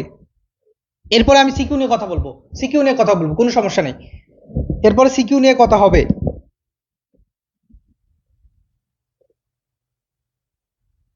আচ্ছা, অনেকে খ অ্যান্সার করেছো, প্রতিবর্তন, রাইট। যারা খ অ্যান্সার করেছো প্রতিবর্তন, প্রতিবর্তন, হ্যাঁ রাইট। 4 নাম্বারে দেখো, হয় তুমি ভাত খাবে না হয় রুটি খাবে, বাক্যটি কোন ধরনের যুক্তি বাক্য বলো তো? সাপেক্ষ নাকি নিরপেক্ষ নাকি প্রাকল্পিক বৈকল্পিক, কোনটা হবে বলো তো? 4 নাম্বার, হয় তুমি ভাত খাবে না হয় রুটি খাবে, হয় তুমি ভাত খাবে না হয় রুটি খাবে, বাক্যটি কোন ধরনের যুক্তি বাক্য বলো তো?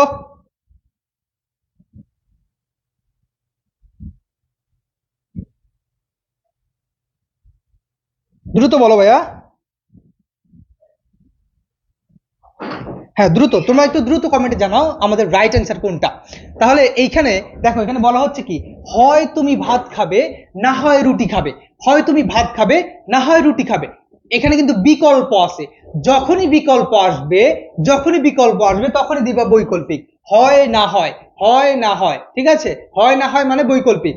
আর যদি তাহলে যদি হয় তাহলে কি হবে, এটা কিন্তু প্রাকল্পিক হয়। তার মানে এখানে হয় না হয় বিকল্প কথা আছে, হয় ভাত খাবো না হলে ভাতের বিকল্প হিসেবে রুটি খাবো। এই যে বিকল্প কথা থাকলে কিন্তু আমাদের বৈকল্পিক, এটা মনে রাখবা, ঠিক আছে? ওকে, এরপরে আচ্ছা, এখন এইটা খেয়াল করো, এই দেখো একটু আগে আমি কিন্তু ইয়া করেছিলাম, এই এ যুক্তি বাক্যে, এ যুক্তি বাক্যকে প্রতিবর্তন করলে সিদ্ধান্ত পাওয়া যায় কোন যুক্তি বাক্য বলো তো? এ ই আই ও, কোনটা হবে? 6 নাম্বার, একটু 6 নাম্বার অ্যান্সার করার চেষ্টা করো, এইভাবেই কোশ্চেন আসবে এখান থেকে, এইভাবেই আসবে, হ্যাঁ 6 নাম্বার অ্যান্সার করার চেষ্টা করো দ্রুত।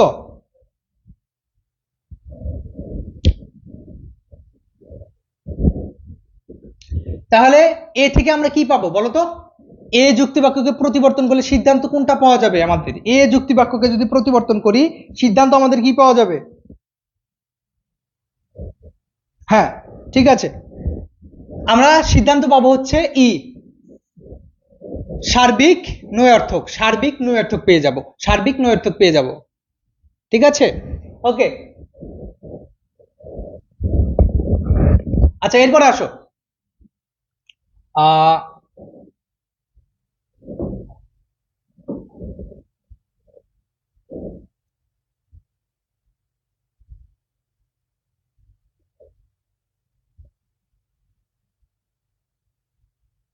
এইখানে একটু খেয়াল করো, এই 22 নাম্বারটা একটু সলভ করার চেষ্টা করো। 22, আমি যেগুলো করাচ্ছি এগুলো থেকে প্রশ্ন আসবে বেশি, তার কারণে এইগুলি করাচ্ছি। অ্যারিস্টটলীয় যুক্তিবিদ্যার মূল সূত্র কয়টি? অ্যারিস্টটলীয় যুক্তিবিদ্যার মূল সূত্র কয়টি? এটা একটু অ্যান্সার করার চেষ্টা করতো ভাই। অ্যারিস্টটলীয় যুক্তিবিদ্যার মূল সূত্র কয়টি? 22 নাম্বার একটু অ্যান্সার করার চেষ্টা করো। 22। আমি এরপরে সিকিউ নিয়ে কথা বলবো। এরপরে সিকিউ নিয়ে কথা বলবো। 22।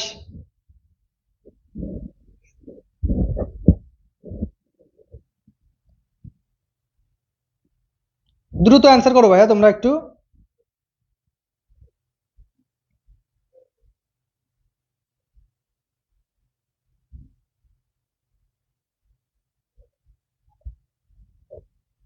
হ্যাঁ রাইট, অনেকে অ্যান্সার করছো, ঠিক আছে। এই 22 নম্বরে আমরা অ্যারিস্টটলের যুক্তিবিদ্যার হচ্ছে 4টি আমরা মূল সূত্র পাই, 4টি মূল সূত্র পাই। এরপরে এই যে সহানুমান বা সিলোজিজমের ধারণার প্রবর্তন করেন কে? সক্রেটিস, প্লেটো, অ্যারিস্টটল নাকি মিল? 23 নম্বরে একটু অ্যান্সার করো দ্রুত। 23 নম্বরে অ্যান্সার করো ভাইয়া, 23 নম্বরে অ্যান্সার করে জানিয়ে দাও রাইট অ্যান্সার কোনটা। 23 নাম্বার কি হবে বলতো? আমরা কিন্তু সবাই সব সময় জানি যে যুক্তিবিদ্যার আলাপ আলোচনাই শুরু হয়েছিল অ্যারিস্টটলের হাত ধরে। অ্যারিস্টটল কিন্তু ম্যাক্সিমাম বিষয়গুলোকে আলাপ আলোচনা করেছেন, ঠিক আছে। আর এর ক্ষেত্রে আমরা একটা বিষয় দেখেছিলাম, যখন ওই বিধায়ক পড়ছিলাম, অ্যারিস্টটল কয় প্রকারের কথা বলেছিল? 4 প্রকারের কথা। পরে আবার কে পরফিরে এসে 5 প্রকারের কথা বলেছিল বিধায়কের প্রকারভেদের ক্ষেত্রে। এটা আমরা গতকাল ক্লাসে পড়েছিলাম। এখন এইটা রাইট অ্যান্সার হচ্ছে অ্যারিস্টটল। সহানুমানের ধারণার প্রবর্তন করেছিলেন অ্যারিস্টটল। সহানুমানের ধারণার প্রবর্তন করেছিলেন কে? অ্যারিস্টটল। এটা মনে রাখবা। আচ্ছা, 24 হেতুপদকে কোনটি দ্বারা প্রতিকায়িত করা হয়? হেতুপদ, হেতু মানে হচ্ছে কারণ, হেতুপদ হচ্ছে কারণ, ঠিক আছে। এই যে আমরা 3টা পদ দেখতে পাই, এস, পি আর একটা হচ্ছে এম। এই এম হচ্ছে মিডল টার্ম, এম হচ্ছে মিডল টার্ম মানে হচ্ছে মধ্যপদ, যেটা আশ্রয় বাক্যে থাকে কিন্তু সিদ্ধান্তে থাকে না। এটা মনে রাখবা, মধ্যপদ আশ্রয় বাক্যে থাকে কিন্তু সিদ্ধান্তে থাকে না, এটাকে বলা হয় আমাদের হেতুপদ। এই হেতুপদকে এম দ্বারা প্রতিকায়িত করি, হেতুপদকে আমরা সবসময় এম দ্বারা প্রতিকায়িত করি। রাইট অ্যান্সার হচ্ছে ক। এরপরে আসো, সব পাখি হয় হলুদ, সব মাছরাঙা হয় হলুদ, অতএব সব মাছরাঙা হয় পাখি। ওই যে একটা যুক্তি দেওয়া যায় না, যে ছাগল ঘাস খায়, মানুষ ছাগল খায়, অতএব মানুষ ঘাস খায়। এই যে কথাটা, আবার আমরা যদি বলি যে মুরগি পোকা খায়, মানুষ মুরগি খায়, অতএব মানুষ পোকা খায়। এই যে যুক্তিটা মূলত এইরকম হয়ে গেছে, সব পাখি হয় হলুদ, সব মাছরাঙা হয় হলুদ, সব মাছরাঙা, অতএব সব মাছরাঙা হয় পাখি। এখানে কি হয়েছে বলতো? এখানে মূলত ঘটনাটা কি হয়েছে? এখানে আমাদের অনুপপত্তি যারা পড়েছো, অনুপপত্তির কথা, এটা সম্পর্কে খুব ভালোভাবে ধারণা রাখবা। 25 নাম্বার বলো তো কি হয়েছে এখানে, কি হয়েছে এটা একটু বলো, এটা বলো।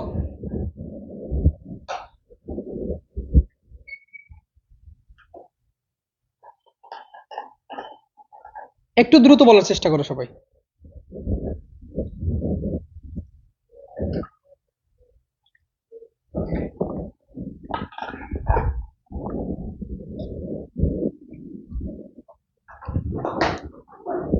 ওকে, আচ্ছা, দেখো এখানে 4টি পদ চলে আসছে। কিভাবে আসছে? চতুষ্পদী অনুপপত্তি হয়, এটা হচ্ছে চতুষ্পদী অনুপপত্তি। আমরা সবসময় জানি যে 3টা পদ থাকবে, subject term, predicate term, middle term, এই 3টা পদ থাকবে। কিন্তু এখানে কি হয়েছে? 4টি পদ চলে আসে। দেখো, সব পাখি হয় হলুদ, ওকে ভালো কথা, এটা একটা গেল। সব মাছরাঙা হয় হলুদ, তাহলে সব পাখি হয় হলুদ, সব মাছরাঙা হয় হলুদ, তবে আবার সব সব মাছরাঙা হয় পাখি। তাহলে দেখো, এই পাখি এখানে একটা আছে, মাছরাঙা একটা আছে, আবার এইখানে একটা পদ আছে, এখানে একটা পদ আছে, 1 2 3 4। এই যে 1 2 3 4, এই যে 4টা পদ আসলো, 4টা পদ আসা যাবে না। আমরা কি বলছিলাম? সকল মানুষ হয় মরণশীল, রহিম হয় মানুষ অথবা রহিম হয় মরণশীল।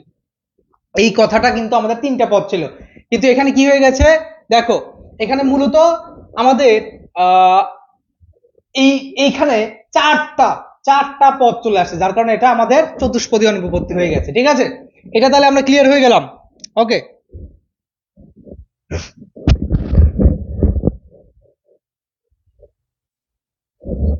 আচ্ছা, এরপরে আমরা একটু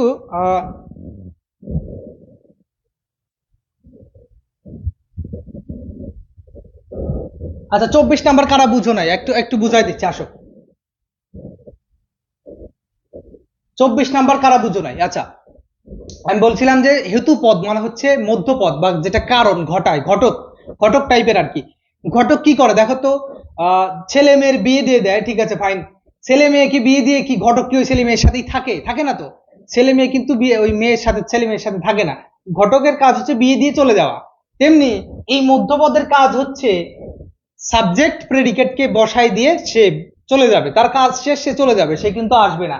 যার কারণে আমরা সাবজেক্টকে এস দ্বারা প্রতিকায়িত করি, সাবজেক্টকে, হ্যাঁ সাবজেক্টকে এস দ্বারা প্রতিকায়িত করি, প্রেডিকেটকে পি দ্বারা, এবং এম হচ্ছে মিডল টার্ম, এই এমটা হচ্ছে ঘটক, মিডল টার্ম মানে হচ্ছে ঘটক, এটা মনে রাখতে হবে, ঠিক আছে? ওকে।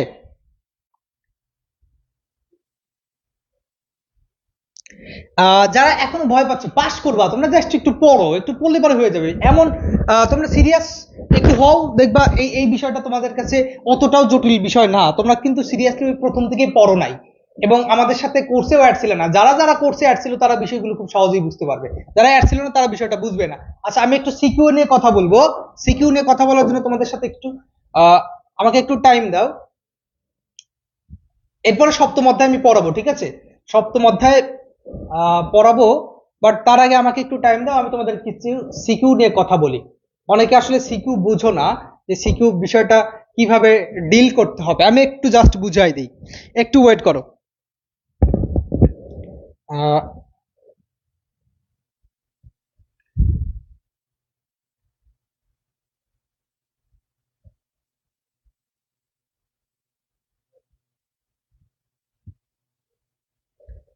আচ্ছা, মনে করো এই যে ব্যাপ্য অব্যাপ্য নিয়ে কথা বলি। এস,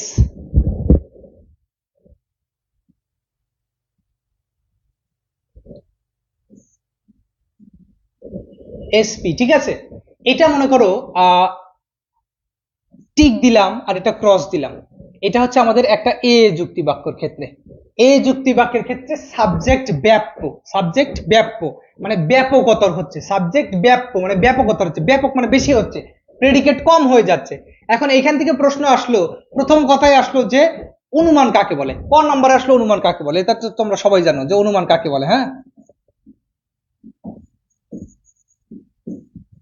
অনুমান কাকে বলে এটা তোমরা সবাই জানো। অনুমান কাকে বলে এটা সবাই লিখতে পারবে, কোনো সমস্যা নেই। এটা ঠিক আছে। এখন খ নাম্বারে যদি আসে, খ নাম্বারে যদি আসে যে পদের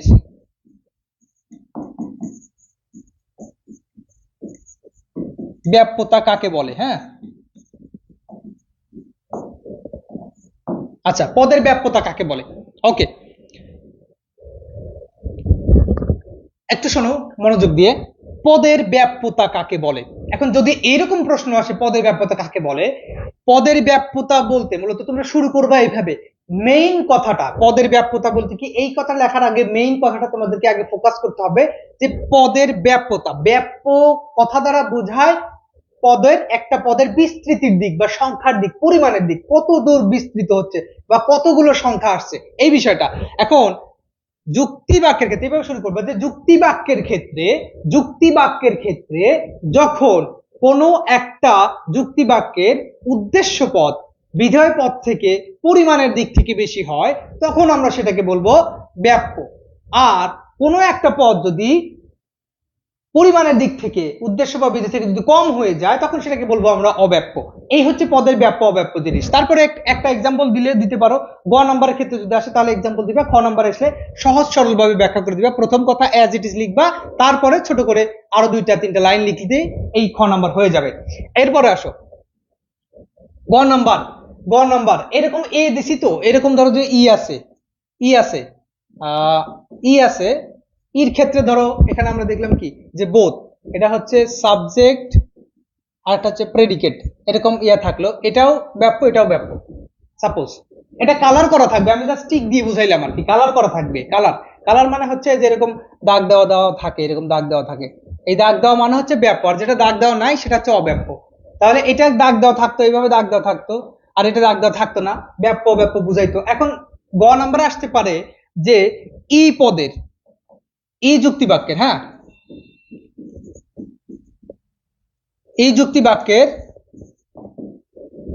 ব্যাপ্য অব্যাপ্য, এই যুক্তি বাক্যের উদ্দীপকের সাথে উদ্দীপকের এই যুক্তি বাক্যের, এখানে থাকতে পারে যে উদ্দীপকের, হ্যাঁ এটা লিখলাম না, উদ্দীপকের এই যুক্তি বাক্যের ক্ষেত্রে কি নির্দেশ করছে, এটা তোমার উত্তরের সপক্ষে মূল্যায়ন করো। উদ্দীপকের এই যুক্তি বাক্যের ক্ষেত্রে কি নির্দেশ করছে তোমার উত্তরের সপক্ষে মূল্যায়ন করো। উত্তরে তোমরা কি করবে তখন বলো তো? তখন তোমরা কি করবা, তখন এই যে ব্যাপ্য অব্যাপ্য বিষয়টা আছে খ নম্বরে কিন্তু অলরেডি লিখে ফেলেছো। যুক্তিবিদ্যা একটা টেকনিক আমি তোমাদেরকে বলে দেই, একই কথা তুমি যদি ঘুরাই ফিরাই লেখো তাতে কোনো সমস্যা নাই, কিন্তু এক্সাম্পল গুলো যদি অ্যাজ ইট ইজ সঠিকভাবে তুমি দিতে পারো তাহলে তুমি কিন্তু ভালো একটা মার্কস পাবা, মানে ফুল মার্কসই পাবা। ফুল মার্কস বলতে 10-এ 9 পাবা, আমি 10-এ 9 করেই পাইতাম, এরকম 70-এর মধ্যে 63-64 এরকম করে থাকতো আমার। এনিওয়ে, তাহলে এটা বুঝছো কিনা? আমি বললাম যে উদ্দীপকের ই যুক্তি বাক্যের ক্ষেত্রে, এই যুক্তি বাক্যের ক্ষেত্রে কি নির্দেশ করেছে এরকম চাইবে, কি নির্দেশ করেছে, পাঠ্যবের কি নির্দেশ করেছে, তখন এটা বুঝতে হবে যে পদের ব্যাপ্য বা অব্যাপ্যতার কথা বলেছে। এখন খ নাম্বারে এটা দিলাম, খ নাম্বারে অন্য আলাদা প্রশ্নও থাকতে পারে, আলাদা প্রশ্ন থাকতে পারে, কিন্তু ব্যাপ্যতার জন্য আমি বুঝালাম আর কি। ঘ নাম্বারে তাহলে দেখলাম, গ নাম্বারে তাহলে এই ই কথা বলছে। এখন ঘ নাম্বারে এই তুলনা করতে পারে যে এ এবং ই কেন সমান নয়, হ্যাঁ এটা কিন্তু উচ্চতর দক্ষতামূলক প্রশ্ন আসতে পারে, এটা ব্যাখ্যা করতে হবে, তুমি তখন এক্সাম্পল দিয়ে দিবা। এ যুক্তি বাক্যের এক্সাম্পলটা আমরা সকল মানুষ হয় মননশীল, রহিম হয় একজন মানুষ, অতএব রহিম হয় মননশীল। এখানে আমরা দেখতে পাই যে প্রথম সাবজেক্ট টার্ম অর্থাৎ সাবজেক্ট পদ, উদ্দেশ্য পদ, বাংলায় লিখবা উদ্দেশ্য পদ হচ্ছে ব্যাপ্য আর বিধেয় পদ হচ্ছে অব্যাপ্য। কিন্তু এই যুক্তি বাক্যের ক্ষেত্রে আমরা দেখতে পাই, একটা এক্সাম্পল দিবা যে কি বলবা, কিছু মানুষ নয় সকল, কোনো মানুষ নয় অমরণশীল, কোনো মানুষ নয় অমরণশীল, বা অমর, কোনো মানুষ নয় অমর, কোনো মানুষ নয় অমর, ঠিক আছে, কোনো মানুষ নয় অমর। এখন এই যুক্তি বাক্যের ক্ষেত্রে আমরা দেখতে পাই, কি দেখতে পাই বলতো? এখানে আমরা দেখতে পাই এই যুক্তি বাক্যের উদ্দেশ্য পদ এবং বিধেয় পদ উভয়ই অব্যাপ্য অবস্থায় আছে, অব্যাপ্য অবস্থায় আছে, সংখ্যাগত দিক থেকে কেউ কারোর থেকে বেশি না। তখন বিষয়টা আমরা কি করব বলতো? তখন আমরা বিষয়টা কিন্তু খুব সহজেই লিখতে পারবো। তাহলে এইটা তো বুঝতে পারছো যে কিভাবে লিখতে হবে ব্যাপ্য অব্যাপ্য বিষয়টা, এভাবে কিন্তু তোমরা লিখতে পারো। সিকিউ আসলে টেকনিক্যালি তোমরা বেসিক জিনিসগুলো যদি ক্লিয়ার হও তাহলে এইগুলো নিয়ে খুব বেশি সমস্যা থাকে না। আচ্ছা, এখন আমরা একটু সপ্তম অধ্যায় আলোচনা করি, আলোচনা করার পরে কিছু এমসিকিউ সলভ করার পরে আমরা যদি সময় পাই তাহলে আবার একটু সিকিউ নিয়ে কথা বলবো, ঠিক আছে? যদি সময় পাই তাহলে আমরা আবার সিকিউ নিয়ে কথা বলবো, কোনো সমস্যা নেই। আচ্ছা, এইটা একটু ডিটেলসে আলোচনা করার চেষ্টা করি। দেখো, সপ্তম অধ্যায় যেটা, এইটার নাম হচ্ছে আরোহ অনুমান এবং আরোহ অনুমানের ভিত্তি। এটা একটু মাথায় রাখবা, আরোহ অনুমান এবং আরোহ অনুমানের ভিত্তি। দেখো, আমরা জানি যে অনুমান দুই প্রকার, আরোহ অবরোহ। অবরোহ আমরা পড়ে শেষ করেছি, এখন একটু আরোহ নিয়ে কথা বলবো। আরোহ অনুমান কাকে বলে, আরোহ অনুমানের ভিত্তিগুলো কি কি, এই আরোহ অনুমান কার উপরে দাঁড়িয়ে আছে, আরোহ অনুমান মানে কোন বিষয়কে পুঁজি করে সে এত সাহসিকতার সাথে অবরোহ অনুমানকে টক্কর দিচ্ছে, টেক্কা দিচ্ছে, এটাই আমরা একটু জানার চেষ্টা করব, ঠিক আছে? যারা কোনোদিন যুক্তিবিদ্যা বই খুলোই নাই, যাদের বেসিক একদমই জিরো লেভেলে আছে, তারা আসলে ক্লাসটা বুঝতে একটু সমস্যা হবে। তারপরেও আমি যতটুকু সম্ভব তোমাদেরকে বেসিক টার্মগুলো আবার এক্সপ্লেইন করে এই মূল বিষয়টা কিন্তু বোঝানোর চেষ্টা করতেছি। এখন অনেকে আছে যে তোমরা এইরকম চাও, তোমাদের একটা গল্প বলি, একটু সময় দাও। সেটা হচ্ছে, তোমরা এটা সবাই জানো হয়তো, যে একজন পড়াশোনা করে না, তখন একজন দরবেশের কাছে গিয়ে বলছে যে হুজুর আমাকে একটা তাবিজ দেন যেন আমি পরীক্ষায় পাশ করতে পারি, ঠিক আছে? তখন হুজুর তো দেখছে এই ছেলে তো নাসর বান্দা, এটা তো দিতেই হবে, না দিলে তো পাগলামি করবে আমার সাথে, ধরে মারতেও পারে। তখন কি করছে, একটা তাবিজ তারে দিছে, তাবিজের মধ্যে কি যেন লিখে দিছে, দিয়ে ঢুকাই মোম দিয়ে আটকায়, বলছে যে এটা গলায় ঝুলাই নিয়ে যাও, পরীক্ষার হবে তারে হয়ে যাবে। তখন ওই ছেলে কি করছে, বলছে যে হুজুর এমন কি দেবে যে আমি পাশ করে যাব, এমন কি ম্যাজিক আছে এই তাবিজের মধ্যে? তখন ওই ছেলে কি করছে, ওই তাবিজটার মোমটা ছাড়াই বের করছে, বের করে লিখে, মানে কাগজটা যখন খুলছে, খোলার পরে দেখে ওখানে লেখা আছে পড়লে পাস, না পড়লে ফেল। আমি যতই ক্লাস নেই, তুমি যদি মনোযোগ দিয়ে এখানে না ক্লাস করো তাইলে ভাই তোমাকে কেউ পাস করাইতে পারবে না। আর যদি মনোযোগ দিয়ে ক্লাস করো, সাথে বইটা একটু দেখো ভালোভাবে, তাহলে অবশ্যই অবশ্যই তোমরা ভালো করতে পারবা। ঠিক আছে, এমন কোনো রকেট সায়েন্স না বা এমন কোনো হায়ার ম্যাথের কোনো ম্যাথ তোমাদেরকে দেওয়া হয় নাই যে যেটা সূত্রই তুমি জানো না বা পারবে না। সহজ কথা, যুক্তিবিদ্যার বিষয়টা একটু ঘুরানো পেঁচানো, এই প্যাচটা ধরতে পারলেই তোমরা খুব সহজেই বিষয়গুলোকে খাতায় উপস্থাপন করতে পারবা। এই প্যাচটা ধরার জন্য একটু মনোযোগী হইতে হবে। অনেকে আছো যে মনোযোগ দাও না, চিন্তা ভাবনা করো যে এ বি সি ডি যেমন আমরা পড়ে আসছি, এ বি সি ডি, এটা এ বি সি ডি, এভাবে পড়ে তো হবে না ভাই, একটু খাটনি করতে হবে। তুমি ইন্টারমিডিয়েট পাস করবে, একটা জিনিস খেয়াল করো, তুমি ইন্টারমিডিয়েট পাস করবা অথচ তুমি একটু পড়াশোনা করবে না, এটা কখনো হইলো? পড়াশোনার পড়াশোনার হচ্ছে সর্বোচ্চ ধাপ আমি মনে করি ইন্টারমিডিয়েট। অনার্স লেভেলে গেলে ভাইয়া তোমাদের পড়াশোনা কিচ্ছু করতে হবে না, পরীক্ষার আগে ওই বন্ধু বান্ধবের কাছ থেকে একটু নোট শিট এটা দেখে শিখে দেয়, পরীক্ষা লিখে দিবা, দেখবা কোনোভাবে তোমাদের অনার্সে ফার্স্ট ক্লাস চলে আসছে। কিন্তু ইন্টারমিডিয়েটে তুমি যদি বই না পড়ো, লাইন টু লাইন যদি না পড়ো ভাই, তাহলে কখনোই কখনোই তুমি ইন্টারমিডিয়েটে ভালো রেজাল্ট করতে পারবা না। আর তোমার ইন্টারমিডিয়েটের রেজাল্ট কিন্তু তোমার ভবিষ্যৎ নির্ধারণ করে দিবে যে তুমি ভবিষ্যতে আর কোন প্রতিষ্ঠানে যাবে বা যাওয়ার সক্ষমতা অর্জন করছো, এইটা কিন্তু তোমাদেরকে বুঝতে হবে। অলরেডি কয়েকটা পরীক্ষা হয়ে গেছে, এখন একের পর এক পরীক্ষায় খারাপ করতেছো, এগুলোও যদি খারাপ করো তাহলে তো রেজাল্ট অবশ্যই ডাউন হয়ে যাবে। যতগুলো হয়ে গেছে হয়ে গেছে, যা হয়েছে হয়েছে, কোনো সমস্যা নেই। এখন যেগুলো আছে এইগুলো নিয়ে একটু সিরিয়াসলি ভাবার চেষ্টা করো, তাহলেই তোমাদের ভালো হবে। ঠিক আছে, আচ্ছা, ঠিক আছে। তাহলে আমরা আহ আরোহণ অনুমান তো জানলাম যে আরোহণ অনুমান কাকে বলে, এটা তো বলেছি, এটা আর কথা বলবো না, এটা নিয়ে একটু ভিত্তিটা দেখার চেষ্টা করি।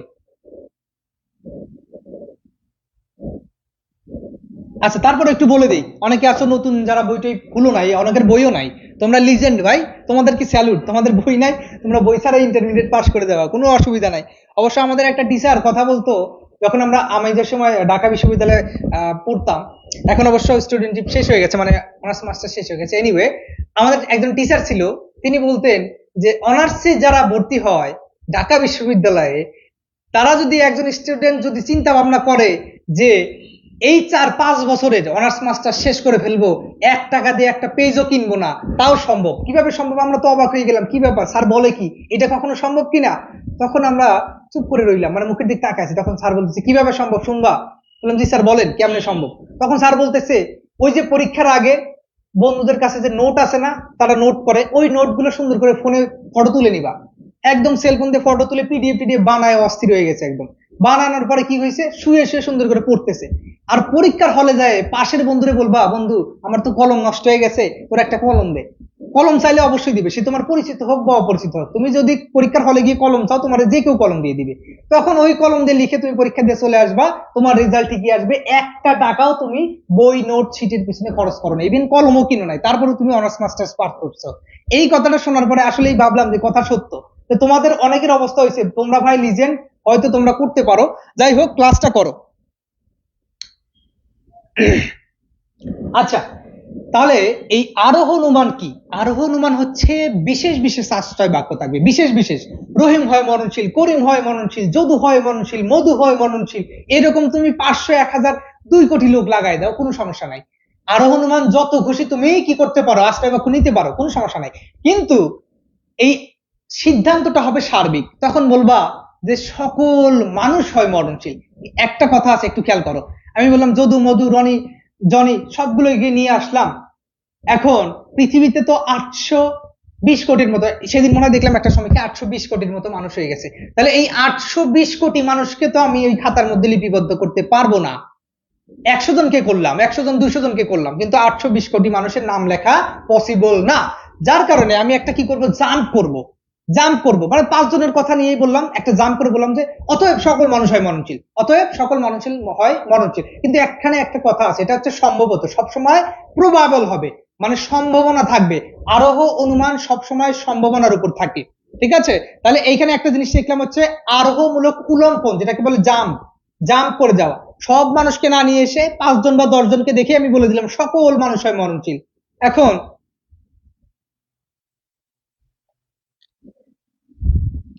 আচ্ছা, মরণশীল দিয়ে বেশি বেশি হয়ে গেছে তাই না, মরণশীল বেশি বেশি হয়ে গেছে।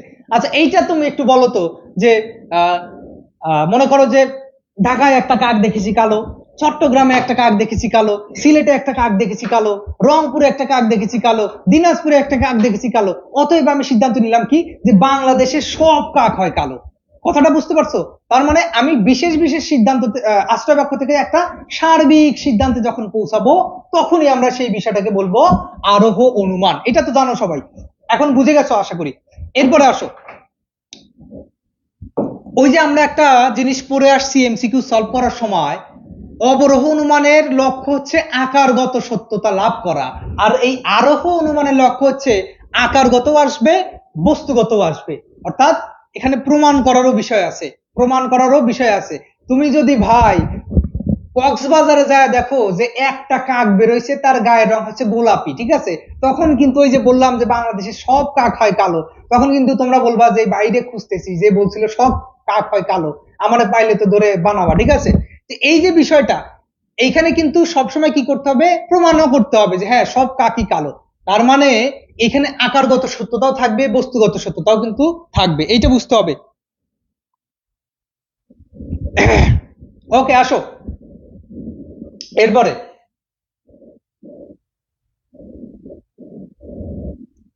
এখন আমি কিছু বৈশিষ্ট্যের কথা বলি, এইগুলো পরীক্ষায় পাবা যে আরোহ অনুমানের কয়েকটি বৈশিষ্ট্য লেখো, তখন কিন্তু তোমাদের লিখতে হবে।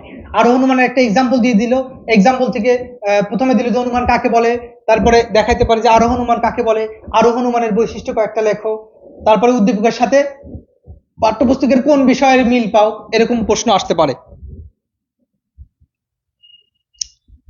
আচ্ছা, তাহলে একটু খেয়াল করো, 1 নম্বরে বলা হচ্ছে আরোহ অনুমানের সিদ্ধান্ত সর্বদা সার্বিক যুক্তি বাক্য হয়। ওই যে অবরোহে পড়ছিলাম সিদ্ধান্ত বিশেষ হয়, আর আরোহ অনুমানে কি হয়, সিদ্ধান্ত সব সময় সার্বিক হবে, কারণ আমরা ছোট থেকে বড়র দিকে যাচ্ছি, সার্বিক হবে, এটা তো জানো। তাহলে এইটা একটা বিষয় গেল কিন্তু। হ্যাঁ, 2 নম্বরে বলা হচ্ছে আরোহ অনুমানের সিদ্ধান্ত সংশ্লেষক যুক্তি বাক্য হয়। এইখানে একটা কথা আছে ভাই, সংশ্লেষক কি আর বিশ্লেষক কি, গতকালকে আমি একটু বলে দিছিলাম, তারপরে আবার একটু বলে দিই, একটু খেয়াল করো, একটু ম্যাথমেটিক্স টাইপের।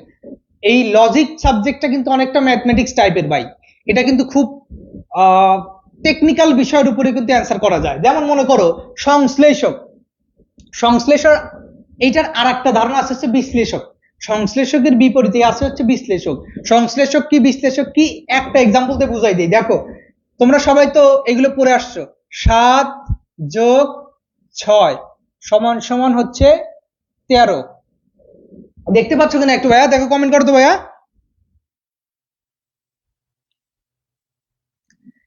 এই তোমরা একটু দেখো এটা পাচ্ছ কিনা ভাই।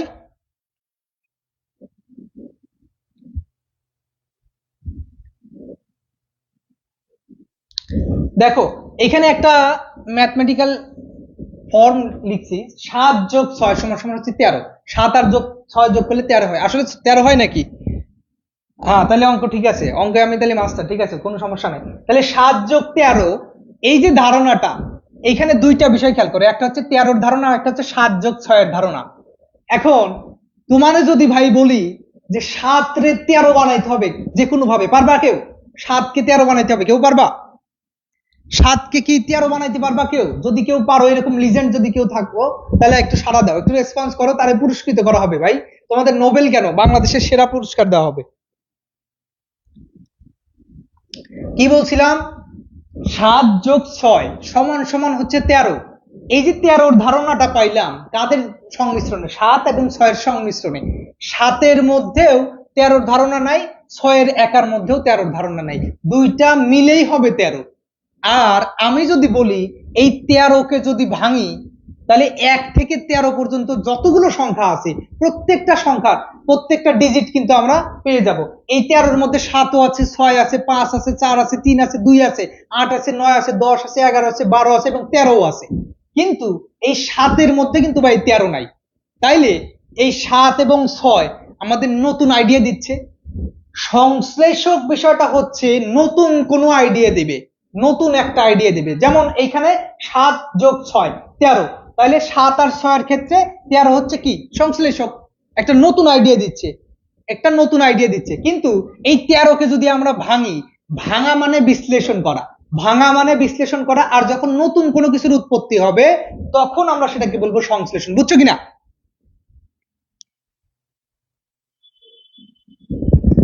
এটা বুঝছো কিনা সবাই একটু কমেন্টে জানাও ভাই, এইটা বুঝছো কিনা? আশা করি বোঝার কথা। এটা খুবই খুবই মজাদার একটা ঘটনা। দেখো ম্যাথমেটিক্স দিয়ে যুক্তিবিদ্যা পড়া যায়। এই তোমরা একটু কমেন্টে জানাও ভাই, এটা বুঝছো কিনা? এইটা যদি বুঝে থাকো কমেন্টে একটু জানায় দাও, এটা বুঝছো কিনা, একটু বুঝতে পারছো কিনা একটু জানায় দাও ভাই।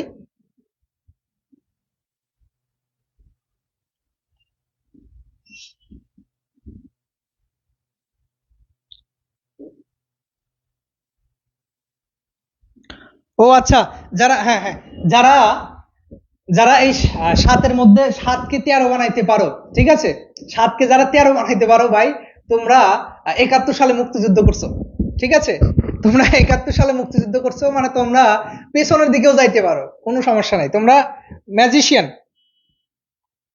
ম্যাজিশিয়ান। আচ্ছা, যারা বুঝছো তাদেরকে অনেক অনেক ধন্যবাদ। তাহলে সংশ্লেষক বিশ্লেষক আমরা বুঝে ফেলেছি। তাহলে 2 নাম্বার বৈশিষ্ট্য আমরা বললাম যে আরোহণ মানে সিদ্ধান্ত সবসময় কি হবে, সংশ্লেষক হবে, নতুন একটা তথ্য দিবে, নতুন একটা তথ্য দিবে, তাই না, নতুন একটা তথ্য দিবে। আচ্ছা, এখন একটা এক্সাম্পল দিই, দেখো, বিশাখ হয় ভালো ছেলে, বিশাখ হয় ভালো ছেলে।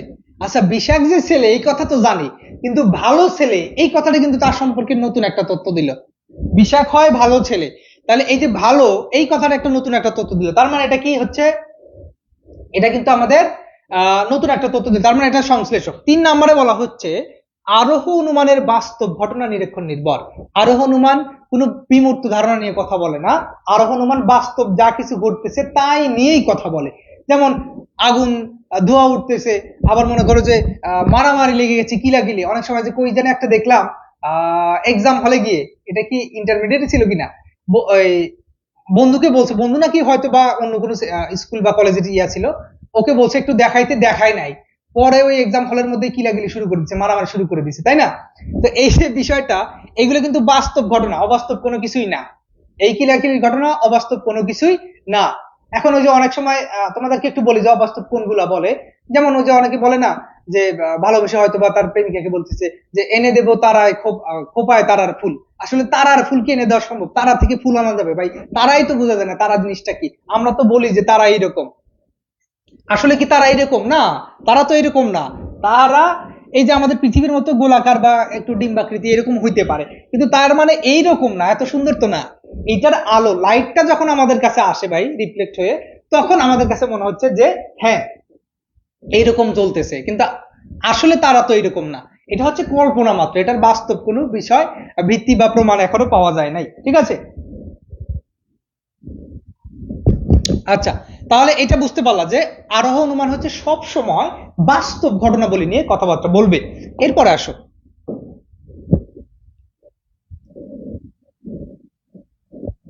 5 নম্বরে দেখো, একটু খেয়াল করো, এখানে আরেকটা বিষয় থাকবে হচ্ছে কার্যকারণ নীতি। কার্যকারণ নীতির উপরে সিদ্ধান্ত নেওয়া হবে, অর্থাৎ কজ এন্ড ইফেক্ট যেটাকে বলা হয়, কজ এবং ইফেক্ট। কজ ইফেক্টটাকে একটু বুঝাই দেই। যেটা আগে ঘটে, যেটা আগে ঘটে সেটা হচ্ছে কারণ, যেটা পরে ঘটে সেটা হচ্ছে কার্য।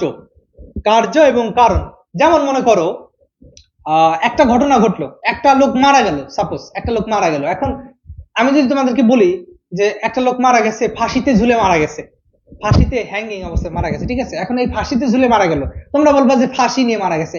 আমি বলবো না, ফাঁসি নিয়ে মারা যায় না, মারা গেছে তার হৃৎপিণ্ড বন্ধ হয়ে গেছিল, মানে হার্ট অফ হয়ে যাওয়ার কারণে সেই লোকটা মারা গেছে।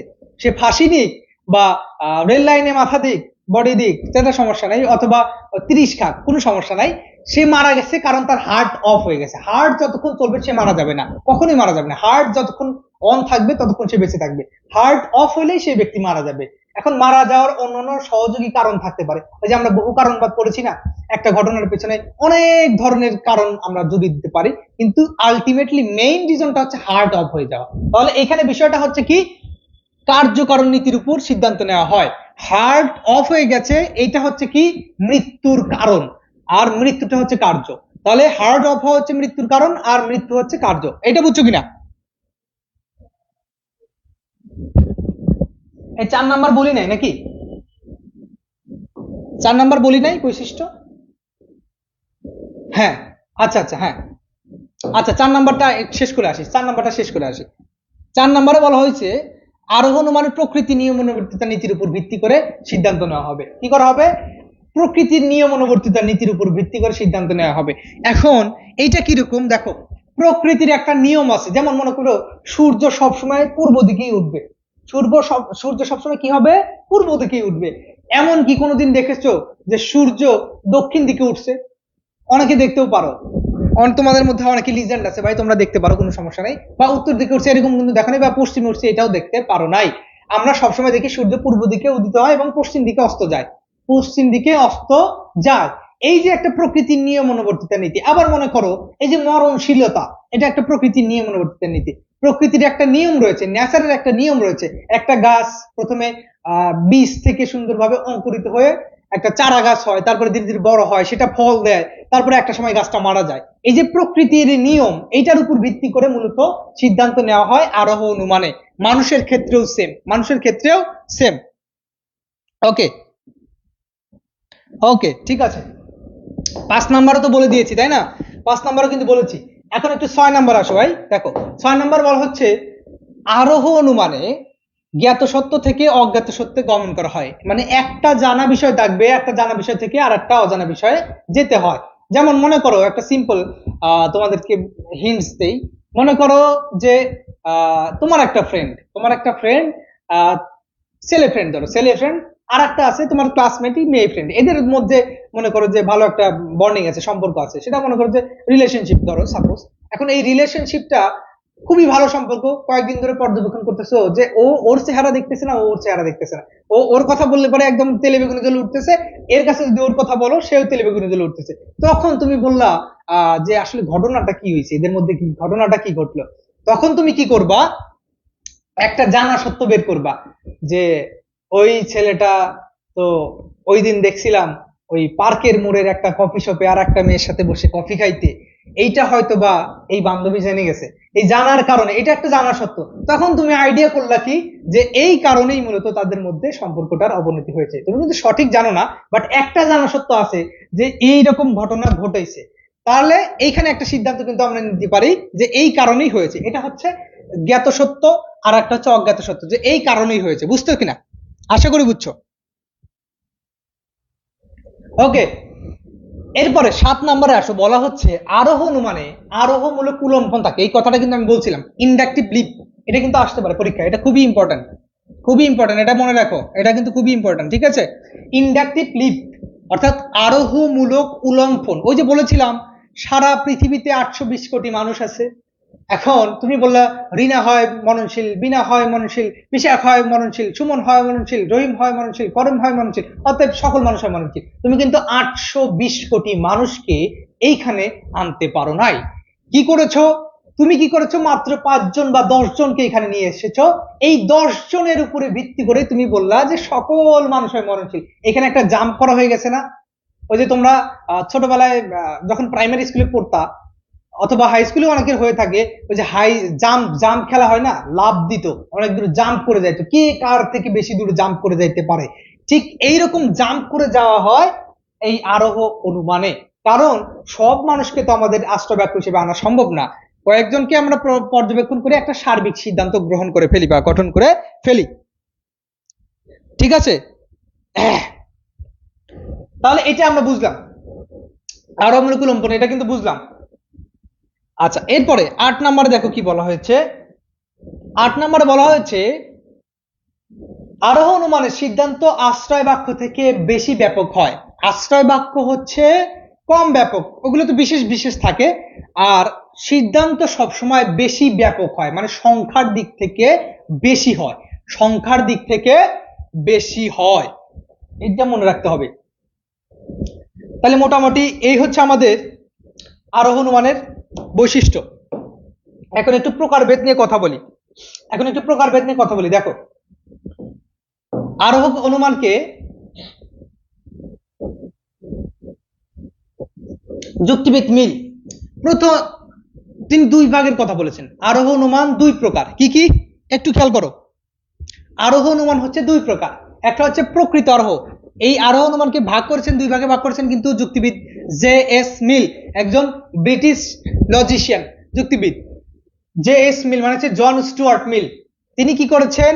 প্রকৃত আরোহ এবং অপ্রকৃত আরোহ এই দুই ভাগে আরোহকে ভাগ করেছেন। তাহলে প্রকৃত আরোহ কাকে বলে? বলে না যে ছেলেটা প্রকৃতই ভালো, আর একটা হচ্ছে অপ্রকৃত, তার মানে তার মধ্যে একটু ঝামেলা আছে, একটুখানি ফেক মেকিং। হ্যাঁ, তাকে বলা হচ্ছে যে আরোহের প্রকৃত গুণ এবং প্রধান মৌলিক বৈশিষ্ট্য বর্তমান থাকে এবং তাকে কি বলে? প্রকৃত আরোহ বলে। অর্থাৎ যে আরোহমূলক লম্ফ থাকে বা আরোহমূলক উলম্ফন থাকে সেটাকে বলবো আমরা প্রকৃত আরোহ। আরোহমূলক উলম্ফন বা আরোহমূলক লম্ফ, ইন্ডাকটিভ লিপ যেটার মধ্যে থাকবে সেটাকে আমরা বলবো কি? আরোহমূলক উলম্ফন, ঠিক আছে। আর এটাকে আমরা বলবো প্রকৃত আরোহ। আর একটা যেটা বললাম প্রকৃত আরোহ, এটার ক্ষেত্রে আসতেছি। প্রকৃত আরোহকে আমরা তিনটা ভাগে ভাগ করতে পারি। প্রকৃত আরোহকে আবার তিন ভাগে ভাগ করছেন কে? জে.এস. মিল। তিনি আরোহকে দুই ভাগে আবার তিন ভাগে ভাগ করছেন প্রকৃত আরোহকে। কিভাবে? দেখো, একটা হচ্ছে বৈজ্ঞানিক আরোহ, অবৈজ্ঞানিক আরোহ, আর একটা হচ্ছে সাদৃশ্যমূলক অনুমান। বৈজ্ঞানিক, অবৈজ্ঞানিক, আর একটা হচ্ছে সাদৃশ্যমূলক অনুমান। তাহলে প্রকৃত আরোহকে কয় ভাগে ভাগ করা হয়েছে? তোমরা একটু দ্রুত কমেন্টে বলো ভাইয়া, একটু দ্রুত বলো। প্রকৃত আরোহকে কত ভাগে ভাগ করা হয়েছে? একটু দ্রুত বলো ভাইয়া। প্রকৃত আরোহকে আমরা তিন ভাগে ভাগ করেছি। ওকে, এরপরে অপ্রকৃত আরোহের ক্ষেত্রে চলে আসো। অপ্রকৃত আরোহ, যে আরোহের মৌলিক বৈশিষ্ট্য থাকে না, অর্থাৎ ইন্ডাকটিভ লিপ থাকে না, তাকে অপ্রকৃত আরোহ বলে। এটাকে আবার তিন ভাগে ভাগ করা হয়েছে। এক নাম্বার হচ্ছে পূর্ণাঙ্গ আরোহ, দুই নাম্বার যুক্তি সাম্যমূলক আরোহ, আর তিন নাম্বার হচ্ছে ঘটনা সংযোজন। এটা বুঝতে হবে কিন্তু। তাহলে হ্যাঁ, বেসিক যারা বুঝবা তারা এমসিকিউ এমনিতেই পারবা। এই যে বেসিক কথাগুলো বলতেছি এইগুলো এমসিকিউর মধ্যে আসবে, এর বাইরে আসবে না। তাহলে কি বললাম? প্রকৃত আরোহ তিন প্রকার, বৈজ্ঞানিক, অবৈজ্ঞানিক, আর একটা হচ্ছে সাদৃশ্যমূলক। আমি কিন্তু এটা বলেছি, সাদৃশ্যমূলক অনুমান, ঠিক আছে। বৈজ্ঞানিক, অবৈজ্ঞানিক এবং সাদৃশ্যমূলক অনুমান। আর অপ্রকৃত আরোহকে আবার তিন ভাগে ভাগ করা যায়। সেটা হচ্ছে কি? পূর্ণাঙ্গ আরোহ, যুক্তি সাম্যমূলক আরোহ, আর তিন নাম্বার হচ্ছে ঘটনা সংযোজন। অনেকগুলো ঘটনাকে পর্যবেক্ষণ করে আমরা যখন সিদ্ধান্তে আসবো তখন সেটাকে বলবো ঘটনা সংযোজন। জানি না, 20 মিনিট। ওকে, তাহলে এটা আমরা বুঝতে পেরেছি। ওকে, তাহলে এই জিনিসটা আমরা যদি বুঝি তাহলে আমরা এখন কিন্তু আকারগত আর বস্তুগত ভিত্তির কথা যাই। এখন আরোহ অনুমানের ভিত্তি, আমরা কিন্তু আরোহ অনুমান এবং আরোহ অনুমানের ভিত্তি এই চ্যাপ্টারটা পড়তেছি। ভিত্তি নিয়ে একটু কথা বলি। আকারগত ভিত্তি, যখন একটা আকার থাকবে আর একটা বস্তু থাকবে, আমাদের এটার উদ্দেশ্যই হচ্ছে আকারগতও থাকবে, বস্তুগতও থাকবে। যেমন আমি বললাম যে এ সমান বি, বি সমান সি, সি সমান ডি, তাহলে আমরা কি বলি? যে অতএব এ সমান সমান হচ্ছে ডি, এরকম বলতে পারি। এখন এই জিনিসটা প্রমাণ করতে হবে, এই জিনিসটা প্রমাণ করতে হবে। যেমন যদি বলি যে H2O, আচ্ছা এইটা সমান সমান হচ্ছে ওয়াটার, এটা সমান সমান হচ্ছে ওয়াটার। H2O এটা সমান সমান হচ্ছে ওয়াটার। এখন এইটা তো একটা ফর্ম, এটা একটা আকার, এটা একটা আকার। এখন এইটার বস্তুগত ভিত্তি আছে কিনা? তুমি ভাই দুই অণু হাইড্রোজেন নাও, এক অণু অক্সিজেন নাও, দিয়ে দেখো পানি হয় কিনা। এটা হচ্ছে বস্তুগত ভিত্তি। আকারগত ভিত্তি, বস্তুগত ভিত্তি কি, এটা আমরা কিন্তু বুঝে ফেলেছি, ঠিক আছে। এটা আমরা বুঝে ফেলেছি। আচ্ছা, এখন আমরা পড়বো হচ্ছে কয়েকটা এমসিকিউ সলভ করবো, ঠিক আছে। তোমরা একটু দ্রুত অ্যান্সার করবা, কয়েকটা এমসিকিউ শেষ করে সলভ করে আমরা আজকের ক্লাসটা শেষ করব। আচ্ছা, এইখানে তোমরা একটুখানি অ্যান্সার করার চেষ্টা করো। আরোহ হলো বিশেষ থেকে সার্বিক অথবা কম ব্যাপক থেকে বেশি ব্যাপক বাক্যের ন্যায়সঙ্গত অনুমান। এটা কার মতে, কে বলেছিলেন এই কথাটা? এটা তোমরা যারা বই পড়ছো, এটা যারা তোমরা বই পড়েছো, তোমরা খুব সহজেই এই জিনিসটা অ্যান্সার করতে পারবা। একটু আমাকে একটু বলো তো, এই অ্যান্সার করো ভাই, তোমরা একটু অ্যান্সার করো দ্রুত, তোমরা একটু দ্রুত অ্যান্সার করো, অ্যান্সার গুলো করো, হ্যাঁ শেষ করে দিব। তোমরা একটু দ্রুত অ্যান্সার করো। দেখো এখানে কি বলছে, আরো হলো বিশেষ থেকে সার্বিক অথবা কম ব্যাপক থেকে বেশি ব্যাপক। এই কথাটা কে বলছে? এই কথাটা কে বলেছে?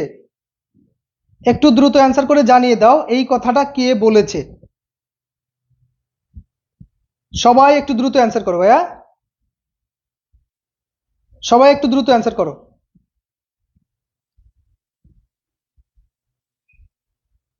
আচ্ছা, তোমরা একটু কমেন্টে জানাও, দ্রুত একটু কমেন্টে জানাও যে এই কথাটা কে বলেছেন, ঠিক আছে? ওকে, আচ্ছা আমি সলভ করে দিই। এটা হচ্ছে ফাউলার, যুক্তিবিদ ফাউলার বলেছেন যে আরোহ হলো বিশেষ থেকে সার্বিক অথবা কম ব্যাপক থেকে বেশি ব্যাপকে। 2 নাম্বার দেখো তো কি বলা হচ্ছে, কোন বাক্য উদ্দেশ্য সম্পর্কে বিধায় নতুন তথ্য দিয়ে থাকে। আমি কিন্তু একটু আগে পড়েছি, এটা একটু বলো। 2 নাম্বার, কোন বাক্যে উদ্দেশ্য বিধায় সম্পর্কে নতুন তথ্য দিয়ে থাকে, বলো তো ভাইয়া, কোন বাক্যে এটা? একটু দ্রুত বলো, সবাই একটু দ্রুত বলো ভাইয়া, কোন বাক্যে? হ্যাঁ,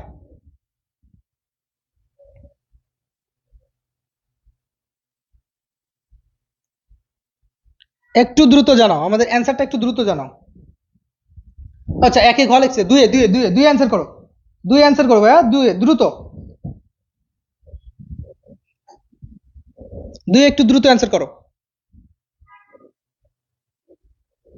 ওকে, আচ্ছা আমরা বলছিলাম যে সংশ্লেষক যেটা যেটা সংশ্লেষক সেটা সব সময় আমাদের কি করবে, নতুন তথ্য দিবে, এটা কিন্তু আমরা পড়েছিলাম। আচ্ছা এরপরে আসো, তিনে আসো। তিনে কি বলা হচ্ছে, এখানে বলেছে আবেগ তার অনুসন্ধান প্রক্রিয়া থেকে অবান্তর বিষয়গুলো বাদ দিল, যে প্রক্রিয়া আশ্রয় নিয়েছিল কোনটা, পর্যবেক্ষণ, সার্বিক ঘটনা নিরীক্ষণ নাকি অপনয়ন। যখন বাদ দেওয়া হয়, কোনো কিছু বাদ দেওয়া হয়, তখন আমরা সেটাকে বলি অপনয়ন। রাইট অ্যান্সার হচ্ছে ঘ। যখন কোনো কিছু বাদ দিব তখন সেটাকে বলবো অপনয়ন। এরপরে দেখো, আরোহ পদ্ধতির শেষ স্তর কোনটি? আরোহ পদ্ধতির শেষ স্তর কোনটি বলতো? আরোহ পদ্ধতির কয়েকটা স্তর আছে, তার মধ্যে শেষ স্তর কোনটি, এটা একটু দ্রুত জানাও। আরোহণ অনুমানের শেষ স্তর কোনটি? একটু দ্রুত জানাও ভাইয়া, একটু দ্রুত জানাও। 4 নাম্বার, 4 নাম্বার, একটু দ্রুত অ্যান্সার করো।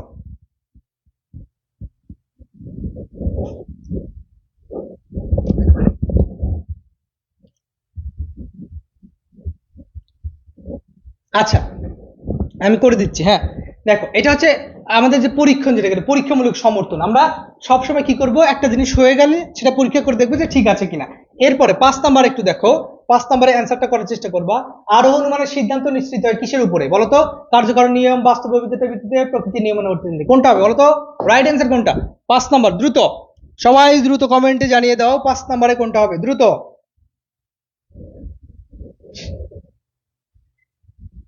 5 নাম্বার অ্যান্সার করো ভাইয়া, 5 নাম্বার অ্যান্সার করো।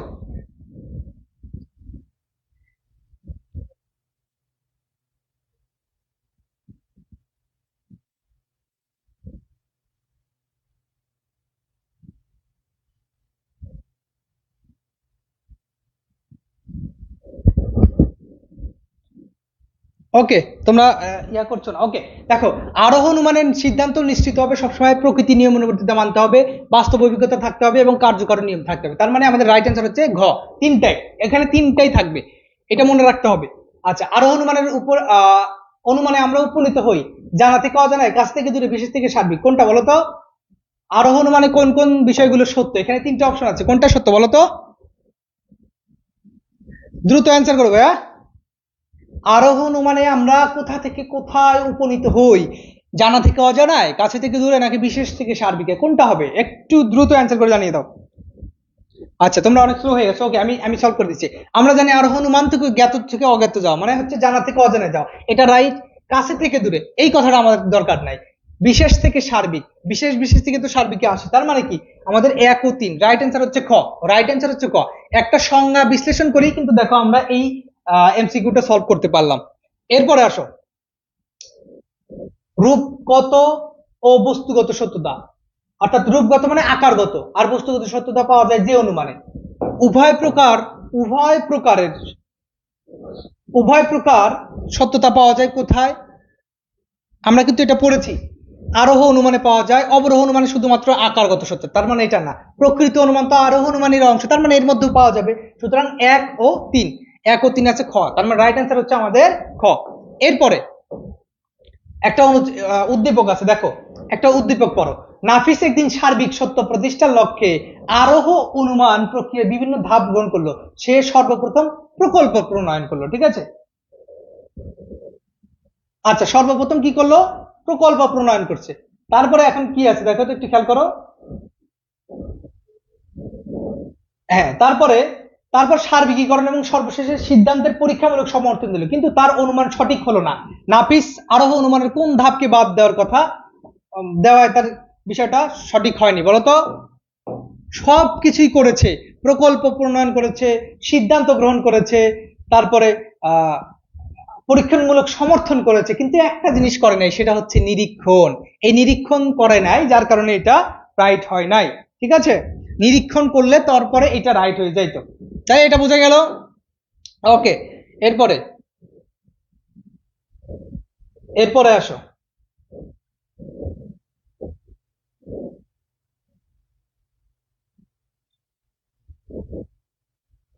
আচ্ছা, এইটা একটু বলো, 18 নাম্বার, কারণ নির্ণয়ের জন্য অপরিহার্য কোনটা?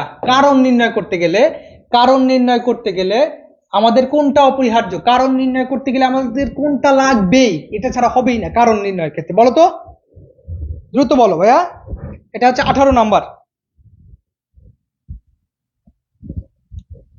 কারণ নির্ণয় করতে গেলে আমাদের যেটা লাগবে সেটা হচ্ছে এই শর্ত, তাই না? শর্ত কিন্তু লাগবে।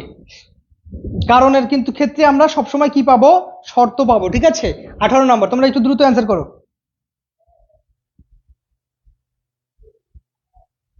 আচ্ছা ঠিক আছে, এবার 19-এ আসো। কার্যকারণ নিয়মটি কোন প্রকৃতির? কার্যকারণ নিয়মটি কোন প্রকৃতির? কার্যকারণ নিয়ম মানে হচ্ছে স্বতঃসিদ্ধ হবে, নিজে নিজেই সিদ্ধ হবে, নিজে নিজেই নিজেকে প্রমাণ করবে। কার্যকারণ মানে নিজেই নিজেকে প্রমাণ করবে, তার মানে স্বতঃসিদ্ধ। ঠিক আছে, ওকে। এরপরে আসো তো, এইখানে দেখো, হ্যাঁ এই 24 ইম্পর্টেন্ট, এখানে একটু খেয়াল করো। এই 24-এ কি বলা হয়েছে? এখানে বলছে কার্যকারণ নীতিতে দুটি ঘটনার মধ্যে যেটি তার ফল হিসেবে পরে পরে ঘটে তাকে কি বলে? কার্যকারণ নীতিতে দুটি ঘটনার মধ্যে একটা হচ্ছে রেজাল্ট, রেজাল্টকে আমরা কি বলতে পারি? দেখো তো, কার্য, কারণ, ফলাফল, শর্ত, কোনটা হবে বলো তো? এই 24 নম্বর একটু অ্যান্সার করো দ্রুত ভাই, তোমরা একটু অ্যান্সার করো দ্রুত, সবাই সবাই দ্রুত অ্যান্সার করে জানিয়ে দাও আমাদের রাইট অ্যান্সার কোনটা। ওকে, হ্যাঁ কারণ। তাহলে 24 নম্বর রাইট অ্যান্সার হচ্ছে কারণ। গুড, যারা কারণ করেছে তাদের অ্যান্সার রাইট। 25 নম্বরে আসো, এখানে কি বলা হয়েছে? কার্যকারণ নীতিটি বিশ্লেষণ করলে কোন বক্তব্যটি পাওয়া যায়? কার্যকারণ নীতি যখন বিশ্লেষণ করব কোন বক্তব্য পাওয়া যাবে? প্রতিটি কার্যের একটা বিবরণ আছে, প্রতিটি ঘটনার একটা ফলাফল আছে, প্রতিটি ঘটনার একটা কারণ আছে, কার্য থেকে কারণ উদ্বুদ্ধ হয়েছে, কার্য থেকে কারণ উদ্ভূত। এটা দেখো তো, এখানে 25 নম্বর কি হবে? আমরা বলেছিলাম যে প্রত্যেকটা প্রত্যেকটা ঘটনারই কিন্তু এক একটা কারণ আছে, তাহলে প্রত্যেকটা ঘটনার এক একটা কারণ আছে। রাইট অ্যান্সার হচ্ছে গ, প্রত্যেকটা ঘটনারই এক একটা কারণ আছে। পৃথিবীর প্রত্যেকটা ঘটনায় একটা আর একটার সাথে অ্যাটাচড হয়ে আছে, আমরা কিন্তু সেই জিনিসটা সহজে বুঝতে পারি না। এরপরে আচ্ছা, এরপরে একটু এখানে খেয়াল করো, 28 নাম্বারটা দেখো। আচ্ছা, এটা দেখতে গেলে আমাদের একটা সৃজনশীল ইয়া দেখতে হবে। এই উদ্দীপকটা খেয়াল করো, 29-30 করবো আমরা, হ্যাঁ 29-30। ভূমিকম্প নিয়ে নেপালের গবেষকরা নানাভাবে এর ব্যাখ্যা দিচ্ছেন। ভূমিকম্প নিয়ে নেপালের গবেষকরা নানাভাবে ব্যাখ্যা দিচ্ছেন। নেপালে কিন্তু অনেক ভূমিকম্প হয়, যেহেতু পাহাড়ি, জাপানে সবচেয়ে বেশি হয়, তবে নেপালে হয়। তবে সাধারণ মানুষ ভাবছে প্রকৃতি তার নিজস্ব রীতিতেই আবর্তিত হচ্ছে, একে ঠেকানোর মতো আধুনিক প্রযুক্তি এখনো আবিষ্কৃত হয় নাই। নেপালের বিজ্ঞানীরা বলতেছে যে কেন হচ্ছে ভূমিকম্প, জিনিসটা আমরা একটু দেখি, প্রোটেক্ট করা যায় কিনা। কিন্তু বিজ্ঞানী, সাধারণ মানুষ বলতেছে না, এটা প্রকৃতিগতভাবেই হচ্ছে, এটা প্রোটেক্ট করার মতো এখনো কোনো প্রযুক্তি আবিষ্কৃত হয়নি। উদ্দীপকটিতে কি প্রকাশিত হয়েছে? বিরোধ নিয়ম, অভেদ নিয়ম, কার্যকর নিয়ম নাকি প্রকৃতির নিয়ম? বলতো উদ্দীপকে কি প্রকাশ পেয়েছে? 29 কি হবে? 29 অনেকে অ্যান্সার করেছে ঘ, ঘ প্রকৃতি নিয়ম। ওকে ঠিক আছে, রাইট, প্রকৃতির নিয়ম। প্রকৃতিকে যখন ইয়া দেওয়া হচ্ছে, প্রায়োরিটি দেওয়া হচ্ছে, তার মানে প্রকৃতির নিয়ম। এবং 30 নাম্বার লাস্ট, আমাদের লাস্ট, উদ্দীপকের আলোকে প্রকৃতি আসলে কি? প্রকৃতির হয় নিয়ম অনুবর্তী, প্রকৃতি নিয়মের দাস, নাকি প্রকৃতি নিজেই পুনরাবৃত্তি করে? 30 নাম্বার রাইট অ্যান্সার কোনটা একটু বলো তো, সবাই একটু কমেন্টে জানাও। লাস্ট, আমাদের লাস্ট লাস্ট কোনটা হবে বলো তো? প্রকৃতি হয় নিয়ম অনুবর্তী, অর্থাৎ প্রকৃতির নিয়ম আছে, এই কথাটা তো সত্য। প্রকৃতি নিয়মের দাস, নিয়মের অধীনেই প্রকৃতি চলবে, নিয়মের বাইরে চলবে না, তাহলে এটাও সত্য। প্রকৃতি নিজের পুনরাবৃত্তি করে, প্রকৃতি নিজের পুনরাবৃত্তি করে, একই কাজ ঘুরে ফিরে করে, একই কাজ ঘুরে ফিরে করে, তার মানে এটাও রাইট। তাহলে রাইট অ্যান্সার হচ্ছে আমাদের ঘ। আমরা তিনটাই সঠিক পাচ্ছি, তাই না? রাইট অ্যান্সার হচ্ছে আমাদের ঘ। আচ্ছা, 1-3 না, প্রকৃতি নিয়মের দাস। নিয়মের মধ্যেই প্রকৃতি সীমাবদ্ধ, নিয়মের বাইরে কখনোই প্রকৃতি কাজ করবে না, যদি করে তাহলে সেটা ডিস্ট্রয়েড হয়ে যাবে, ঠিক আছে? তার মানে রাইট অ্যান্সার হচ্ছে আমাদের ঘ। এই খ অ্যান্সার করছো কর, আমি জানি না। 30-এ ঘ হবে, হ্যাঁ 30-এ ঘ হবে, 30-এ ঘ হবে, তিনটেই হবে, হ্যাঁ ওকে। তাহলে মোটামুটি এই হচ্ছে আমাদের এমসিকিউ। যারা আজকের ক্লাস লাইভ শেয়ার করেছো, যারা স্ক্রিনশট দিয়েছো আমাদের পেজের ইনবক্সে, তারা আজকের ক্লাসের পিডিএফ তো অনেকে পেয়ে গেছো, অথবা যারা পাওনি এখনো তারা নিয়ে নিতে পারো। আর তোমাদের জন্য শুভকামনা থাকলো 10 তারিখের জন্য, তোমরা ভালোভাবে পরীক্ষা দাও। আর একটা সাজেশন দিব, সেটা হচ্ছে তোমরা একটু বইয়ের সাথে রিলেট করে পড়ার চেষ্টা করো। প্রত্যেকটা মেইন মেইন টপিক আমি কিন্তু সাজেশন দিয়ে দিচ্ছি গত ক্লাসে, তোমরা ওই টপিকগুলো ফোকাস করো, ওইখান থেকে তোমরা কমন পেয়ে যাবা। তোমাদেরকে শুভকামনা জানিয়ে এই যুক্তিবিদ্যা প্রথম পত্রের ক্লাস শেষ করছি। তোমাদের সাথে আবার যুক্তিবিদ্যার দ্বিতীয় পত্রের ক্লাস নিয়ে এক সময় দেখা হবে। সকলকে ধন্যবাদ জানিয়ে আজকের ক্লাস এখানে শেষ করছি।